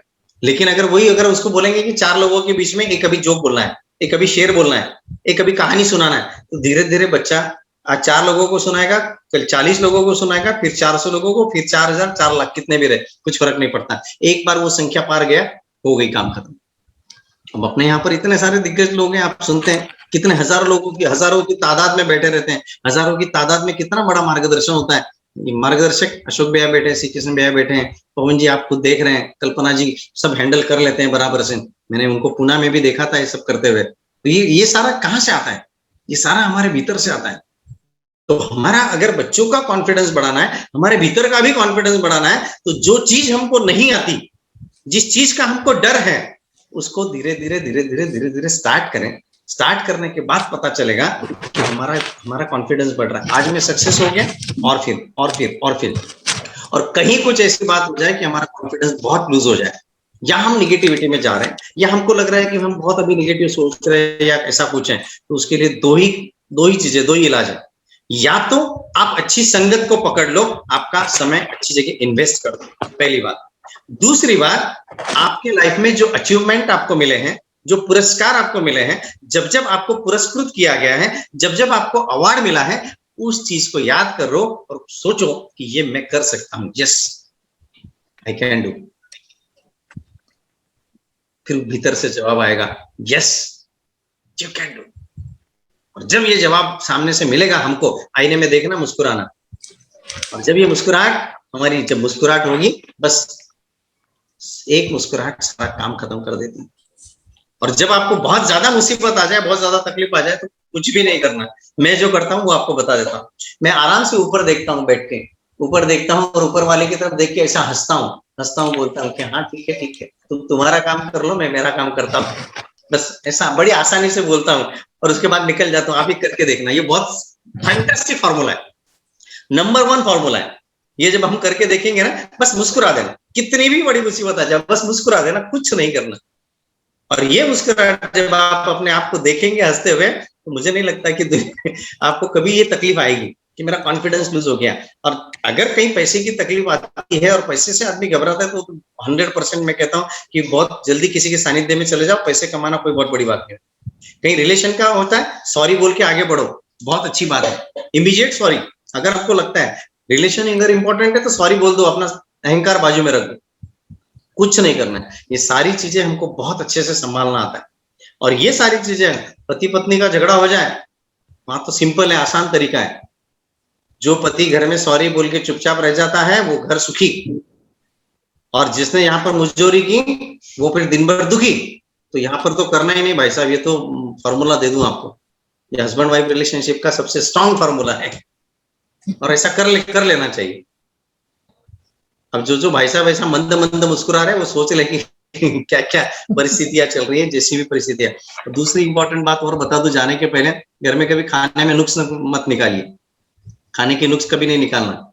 जो बना है बहुत अच्छा बना है, क्योंकि जो बनाने वाला है बहुत दिल से बनाता है। और मान लो कभी किसी कारण से कुछ कम ज्यादा हो भी जाए, तो उसकी टेंशन लेने की बात नहीं है, क्योंकि वो जब खाएंगे तो उनको खुद को पता चल जाएगा कि क्या है करके। और जब पता चल जाएगा तो फिर हमने विरोध क्यों लेना है, उनको समझ जाता है। तो सिंपल बात है, बच्चों के सामने कभी परेशान नहीं होना। अगर हम चाहते हैं कि हमारे बच्चों की जिंदगी बहुत अच्छी हो जाए, हमारे साथ वाले लोगों की, अगर आपके ऊपर घर की जिम्मेदारी है, आप घर के कर्ता पुरुष हैं, तो सबसे ज्यादा कॉन्फिडेंस हमारे भीतर होना चाहिए। हम जितने कॉन्फिडेंटली पेश आएंगे, उतना ही घर परिवार हमको सपोर्ट करेगा। हमने रोना शुरू किया, वो सारे के सारे रोएंगे, और पूरी मंजिल, पूरा मकान पूरी तरह से ढह जाएगा। इसलिए सबसे ज्यादा है, बच्चों के ऊपर भी विश्वास करो। बड़े हैं, बड़ों के ऊपर विश्वास करो। आप छोटे हैं, बड़े के ऊपर भी विश्वास करो। आप बड़े हैं, छोटों के ऊपर विश्वास करो। बराबरी वालों के ऊपर विश्वास करो। बच्चे हमारे कोई गलत काम नहीं करते। अगर हमको लग रहा है ये गलत काम कर रहे हैं, तो उनको समझा दो, हर चीज का अच्छा और बुरा समझा दो। उनका कॉन्फिडेंस जितना डेवलप करेंगे, आप अच्छे व्यक्तित्व का निर्माण करेंगे। अच्छे व्यक्तित्व का निर्माण होगा तो परिवार अच्छा होगा, परिवार अच्छा होगा तो समाज अच्छा होगा, और समाज अच्छा होगा तो 100% देश अच्छा होगा। और ये आपके माध्यम से घर में की हुई सेवा देश की सेवा होगी। क्योंकि इस देश का युवक जब देश को संभालने की बात करेगा, तो सबसे पहले परिवार को तो संभालेगा। और परिवार किसका है? परिवार हमारा है। हम रहे ना रहे, लेकिन बच्चे हमारे, हम रहे ना रहे, हमसे जो जूनियर है वो हमारे हैं। अगर परिवार को संभालने की बात करते हैं, इनको ये जवाबदारी, ये जिम्मेदारी हमारी हो जाती कि हम इनका कॉन्फिडेंस कैसे बिल्डअप करें, हम इनको सकारात्मक सोच कैसे लाएं। डिप्रेशन, और दूसरी बात चैलेंज के साथ बोल देना, अपने आप को बोल देना। और ये भगवान की पूजा करने से भी ज्यादा महत्वपूर्ण पूजा मैं आपको बताऊं, और 1 मिनट में बात खत्म करूंगा। आप एक बार मंदिर नहीं जाते चलेगा, आप अगर भगवान की पूजा नहीं करते तो चलेगा, लेकिन मेरे संपर्क में आने वाला कोई भी व्यक्ति डिप्रेशन में न जाए, बस इतनी सी कसम खा लेना। उसके लिए फिर जो बने वो कर लेना। आपको जहां उठाकर लेके जाना चले जाना। आप अगर समझा सकते हैं आप समझा देना, आप उसका आत्मविश्वास बढ़ा सकते हैं आप बढ़ा देना, आप उसकी सोच को बदल सकते हैं सोच बदल देना, आप नहीं बदल सकते तो किसी और का सहारा लेना, लेकिन मेरे संपर्क में आने वाला व्यक्ति डिप्रेशन में न जाए, बस ये कसम खा लो। भगवान की पूजा यही होगी, इससे बड़ी पूजा भगवान की नहीं है। बस इतनी सी पूजा आपको करना है। मैं अंतिम 4 पंक्तियों में मेरी बात को खत्म करूं। भरोसा गैरों पे करो तो विश्वास कहलाता है। भरोसा गैरों पे करो तो विश्वास कहलाता है।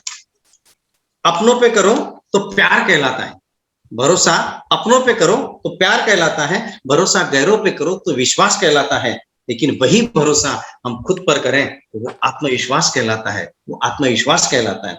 और यह आत्मविश्वास एक बार बुलंद करके तो देख लो। यह आत्मविश्वास एक बार बुलंद करके तो देख लो, क्योंकि यही आत्मविश्वास तो अपने आप की मार्ग बनाता है, सफलता का मार्ग बनाता है। जय महेश। मैं आप सभी का धन्यवाद अदा करना चाहता हूं कि आपने गड़बड़ की भी होगी तो मुझे पता नहीं, लेकिन मुझे ऐसा लगा कि आपने बड़े शांति से सुना है। मुझे आज ये मौका दिया है रूबरू होने का और इतने सभी विद्वान लोगों के बीच में मुझे बात करने का, मेरी बात रखने का मौका दिया। मैं आप सभी का, खासकर पुणे की पूरी संयोजिका कल्पना जी और उनकी टीम को बहुत बहुत धन्यवाद देता हूं कि आज मुझे ये मौका दिया। वैसे बार बार आने का मौका आपके बीच मिलता रहता है, आप देते रहते हैं, तो वैसे भी आपका जितना धन्यवाद दूं उतना कम है। तो जय श्री कृष्ण। जय श्री कृष्ण। जब तक प्रश्न आता है मैं आपसे विनंती करूंगा कि आप आपका अगर मोबाइल नंबर शेयर करेंगे तो बहुत अच्छा रहेगा। मोबाइल नंबर क्यों शेयर करिए मैं बताऊंगा। जी जरूर जरूर सर। मेरा व्हाट्सएप नंबर है 9423201879 और कॉलिंग नंबर 9370151879। अपने मन की बात रखना चाहती हूँ। जी जी जी जी। उस दिन आपने होली का शुभकामनाओं का मैसेज भेजा और मेरे एकदम क्लिक हो गई। मैं आपका मोबाइल नंबर मेरे से मिस हो गया था, इसलिए मैं आपसे कांटेक्ट नहीं कर पा रही थी, लेकिन एक मन में एक दृढ़ विश्वास होता है, उस बहाने आप मुझे मिले और आज इतना सुंदर सेशन आपने लिया कि सब खुश हो गए हैं और हमारा आत्मविश्वास भी बढ़ गया है। इस महामारी कोरोना से तो हम ऐसे ही निपट जाएंगे। आपके जैसे मोटिवेशनल स्पीकर अगर हमारे साथ हो तो आप हमारा आत्मविश्वास बढ़ा रहे हो और सब, मुझे लगता है कि सबको ये बहुत पसंद आया होगा। आपका बहुत बहुत धन्यवाद। कल्पना जी, आकर्षण का नियम काम कर जाता है हर जगह। आपने दिल से याद किया। हम लोग कई बार बोलते हैं ना, अरे यार कल ही तेरी बात निकली थी, अरे यार अब भी तेरी याद किया था, होता है ना कई बार ऐसा, तो वो आकर्षण का नियम काम कर जाता है। आपने कहीं दिल से याद कर लिया और वो नंबर आपके साथ शेयर हो गया और फिर हम लोग फिर से एक बार संपर्क में आ गए। जय श्री कृष्ण अनिल भाई साहब। जय श्री कृष्ण। जय श्री कृष्ण। बोलिए बोलिए। आपका जो मोटिवेशनल स्पीच सुन के ऐसा लग रहा है कि आपका अनिल जी राठी के जगह आत्मविश्वास जी राठी नाम बना देगा। तो ये आपकी सही पहचान रहेगी और बुलावे की इंतजार में रहने से बेटर है आप भी हमें मोटिवेशनल कुछ जागृति दे सकते हैं कि नहीं, बहुत दिन हो गया, अभी थोड़ा सा काम आगे करो, काम बढ़ाओ, मैं आप फ्री हूँ, मैं आना चाहता हूँ। जी मंगला जी, आप आदेश करें बस। आदेश के इंतजार में नहीं रहेंगे हम, आपके साथ के इंतजार में रहेंगे। वो तो ऑलवेज है। महाराष्ट्र प्रदेश में तो बिल्कुल मैं साथ में रहा हूँ। महाराष्ट्र प्रदेश से मुझे प्रेम बहुत मिला है। थोड़ा भी फ्री हो जाए तो हम साथ में कोई भी एक अच्छा सा कार्यक्रम लेने को तैयार है। अपने अध्यक्ष महाशय भी थोड़ा सा नहीं, मैं बिल्कुल फ्री हूँ जी, आप बिल्कुल चिंता ना करें।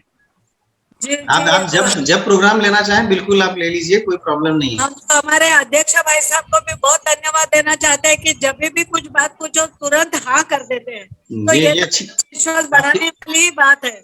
जी जी, जैसे हम किस्मत वाले हैं, आप भी किस्मत वाले हैं कि आपको अध्यक्ष महोदय अच्छे मिले। जी जी जी। अध्यक्ष महोदय जी को सिर्फ अनिल जी राठी का नाम कहते बोले कि एक पुष्प बढ़ा लो, इतना उनका वो भी सुनना चाहते थे आपको। तो बहुत बहुत धन्यवाद अध्यक्ष महोदय जी को भी हमारा। जय महेश। बोलो तारड़ा जी। अनिल जी राठी, श्रीमान अनिल जी राठी, आपने कॉन्फिडेंस के बारे में बहुत अच्छे सरल भाषा में आपने समझा है। आपने जो बात बताई उसमें मैं ये कहना चाहता हूं कि मन का कॉन्फिडेंस ही ऊपर ले जाता है। जितने भी बड़े व्यक्ति इस भारतवर्ष में हुए हैं उनके मन के कॉन्फिडेंस, पहले तो मन में इच्छा होना और इच्छा के बाद में उसका कॉन्फिडेंस जागरूक होना कि मैं कर सकता हूं, मैं इसको करके बताऊंगा। ये दो चीजें अगर व्यक्ति के अंदर आती है तो उसे उम्र का और कोई भी जरूरत नहीं है, वो कर सकता है। एक बात। दूसरी बात, मैं ये आपको इसमें से एक सवाल ये पूछना चाहता हूँ कि जो बच्चे हैं, बच्चे में कॉन्फिडेंस है, आपने कहा कि उनको रोको मत। ये आपकी बात एकदम सही है कि उनके अंदर की जो है उसको आप रोकिए मत, क्योंकि वो एक उम्र होती है उसके अंदर वो जागरूतीकरण होता है। लेकिन वो जागरूतीकरण होने के बाद कोई कोई बच्चे हट्टी होते हैं, उनको हम समझाते हैं तो लेकिन वो जिद करता है। उसको एक कन्विंस करके उसकी ब्रेन डेवलपमेंट या प्रोग्रेस की तरफ जाने के लिए उसके लिए क्या करना चाहिए ताकि वो बच्चा, हम 2 बार बोलने के बाद तीसरे बार अगर नहीं सुनता है तो हम क्या बोलते हैं, ये जाने दे यार, नहीं सुनता है। इसके ऊपर क्या करना चाहिए, ये आप इस पे उपदेश कीजिए। इसको थोड़ा सा हमको पीछे जाना पड़ेगा कि वो बच्चा हट्टी क्यों हुआ है, उसकी जड़ तक जाना पड़ेगा। अगर वो बच्चा हट्टी हुआ है तो इसका मतलब है कि कहीं ना कहीं उसके ऊपर हाथ उठा है, उसको बेवजह कभी कभी मारा गया है, उसको बात समझाने के बजाय डायरेक्ट हमने बॉसिंग। आजकल कोई भी बच्चा बॉसिंग सहन नहीं करता। बच्चों को कुछ समय के लिए, ऐसे बच्चों को थोड़ा सा समय जरूर लगता है, लेकिन ऐसे बच्चों को अच्छा क्या है बुरा क्या है इसका डिफरेंस समझा दो, और इसका डिफरेंस समझाने के बाद उसको करने के बाद उसको जो इफेक्ट मिलते हैं वो उसको बताओ कि देखो हमने बताया था ऐसा और ये ऐसा, अभी इसमें फर्क। तो धीरे धीरे बच्चा जितने शांति से हम समझाएंगे उतने शांति से वो समझता है, धीरे धीरे वो मिस्टेक उसके। और दूसरी बात, अगर वो हट्टी बन रहा है तो पहले वो बच्चा किसके साथ रहता है, उसके कॉलोनी में, हमारे घर के आसपास, उसके स्कूल में, उसके दोस्त हैं ऐसे नेचर के हैं, और उस दोस्त के माता पिता क्या करते हैं ये भी स्टडी करना बहुत जरूरी है। क्योंकि हमारा बच्चा जब उनके घर में जाता है तो उनके माता पिता का जो बिहेवियर होता है वो भी बच्चे के ऊपर इफेक्ट करता है, तो इसके लिए समझना बहुत जरूरी है। राइट। बात तो सही है कि बच्चे को जब जो उम्र होती है उसी टाइम वो समझ सकता है। जी धन्यवाद सर। अब बच्चा तो जिद्दी होगा, भी होगा, लेकिन वो जो बच्चों के फाउंडेशन, मेरा कहने का मतलब उसका फाउंडेशन है, और वो फाउंडेशन में अगर डेवलप होता है तो जिंदगी भर देखना नहीं पड़ेगा। ये मेरा कहना है कि भाई बच्चे को सही ढंग से उसकी उम्र के 7-8 साल तक का उसका अगर माइंड डेवलप होता है या वो ब्रॉड माइंड होता है, मैं इसमें आपके प्रवचन से ही बोलना चाहता हूँ कि आदमी का मन जो है वो आदमी का ब्रॉड माइंड होना चाहिए और एक ईगो कहीं भी नहीं होना चाहिए। हमारे माहेश्वरी समाज में जहाँ ईगो आता है वहीं से तकलीफ होती है हर फील्ड में। तो इसको हटाने के लिए समाज ने भी कुछ कोशिश करना चाहिए कि ये ईगो हट जावे, तो माहेश्वरी समाज सब व्यक्ति डेवलप है या सब बुद्धिमान है, माहेश्वरी को वरदान है। लेकिन इस वरदान के लिए कुछ व्यक्तियों से ये जो चीजें होती है कि इसने ऐसा बोल दिया तो मैं ऐसा करूंगा, इसलिए कहीं ब्रेकेज के लिए भी आपका प्रबोधन। और मैं ये चाहता हूं कि नासिक जिला में जब भी फ्री हो जाता है तो मैं नासिक जिला की तरफ से आपको बुलाऊंगा और एक प्रोग्राम रखूंगा। क्यों, इसका वजह मैं आपको बताता हूँ। आपने जितने सिंप्लीफाई, इसके क्या है रीजंस जो होते हैं उसके थोड़े से मतलब उसके रिप्लाई बहुत इजी है, मगर उसको फॉलोअप नहीं होने की वजह से वो काम रुकते हैं या उसको बाधा आती है। बाधा ऐसी आती है कि उसने ऐसा बोल दिया तो मैं तब इसका बदला लूंगा। ये सब चीजें कैसे हटेंगी उसके ऊपर भी आपका मैं मनोगत चाहूंगा और इस बात को हम लेके आगे चलेंगे। आपका बहुत बहुत धन्यवाद करता हूँ, आपने बहुत जी, आपको ऐसा लगता है तो आप सिर्फ एक काम करें, आप तो प्राणायाम शुरू करवा दे सबसे पहले। प्राणायाम जैसे जैसे करेंगे तो मैं आपको दावे के साथ कहता हूँ कि अहंकार भाव में बहुत बड़ा फर्क पड़ेगा। और दूसरा, अगर वो गीता पढ़ते हैं तो बहुत अच्छी है, अगर गीता नहीं पढ़ते हैं तो एटलीस्ट गीता सार का उनको चिंतन मनन एक बार दिन में कर लेना चाहिए। और गीता सार क्या 2 मिनट का गीता सार है। हाँ, गीता सार का क्या काम इजी हो जाएगा। ओके सर, ओके, धन्यवाद सर।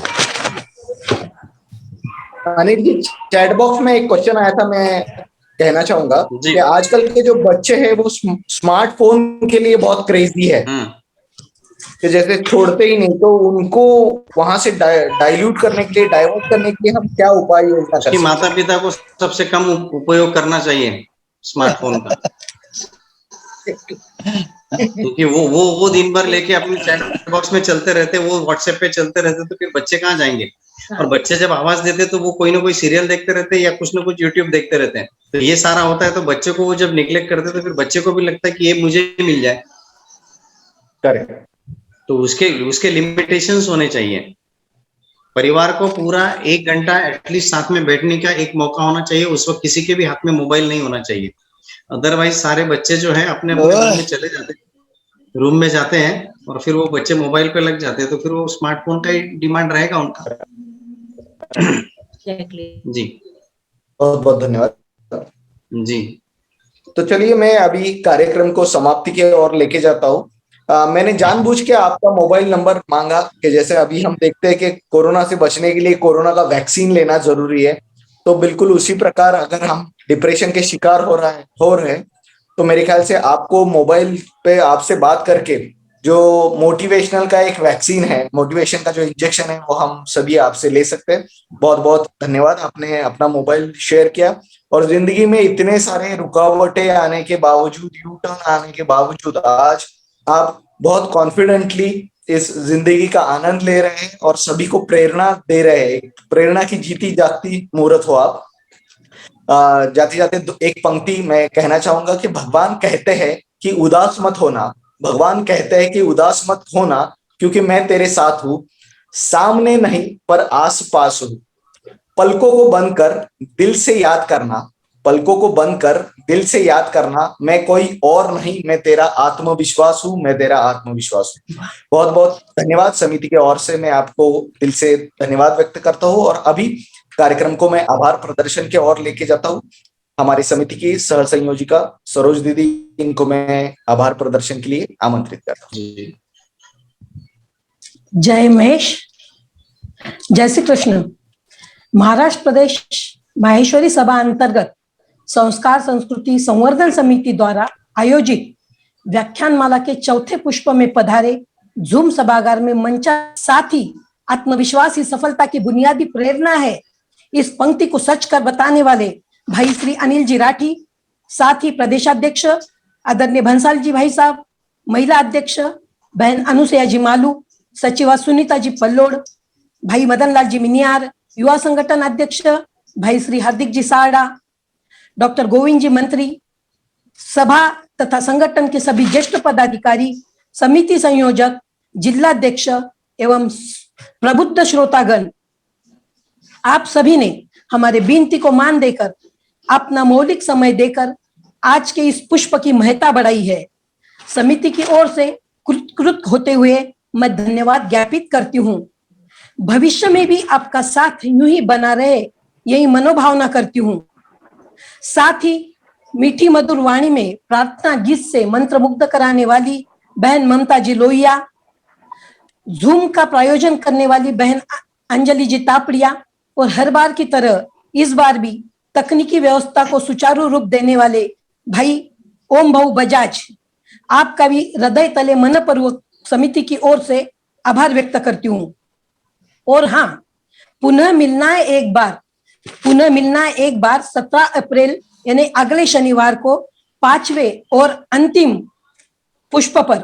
जैसे खुशबूदार पुष्प होगा, समापन तो होगा पर उठेंगे सभी के मन में खुशियों के खुमार। समापन तो होगा पर उठेंगे सभी के मन में खुशियों के खुमार, क्योंकि हमारी समिति लेकर आ रही है आपके मनोरंजन के लिए अगले पायदान पर शब्द सखी हंसी की फुहार। तो जरूर आइएगा, हमारा अंतिम पुष्प होगा, आप बिल्कुल मिस मत करिएगा और हमारे साथ मनोरंजन के लिए जरूर जुड़िएगा। धन्यवाद। जय महेश, जय महाराष्ट्र।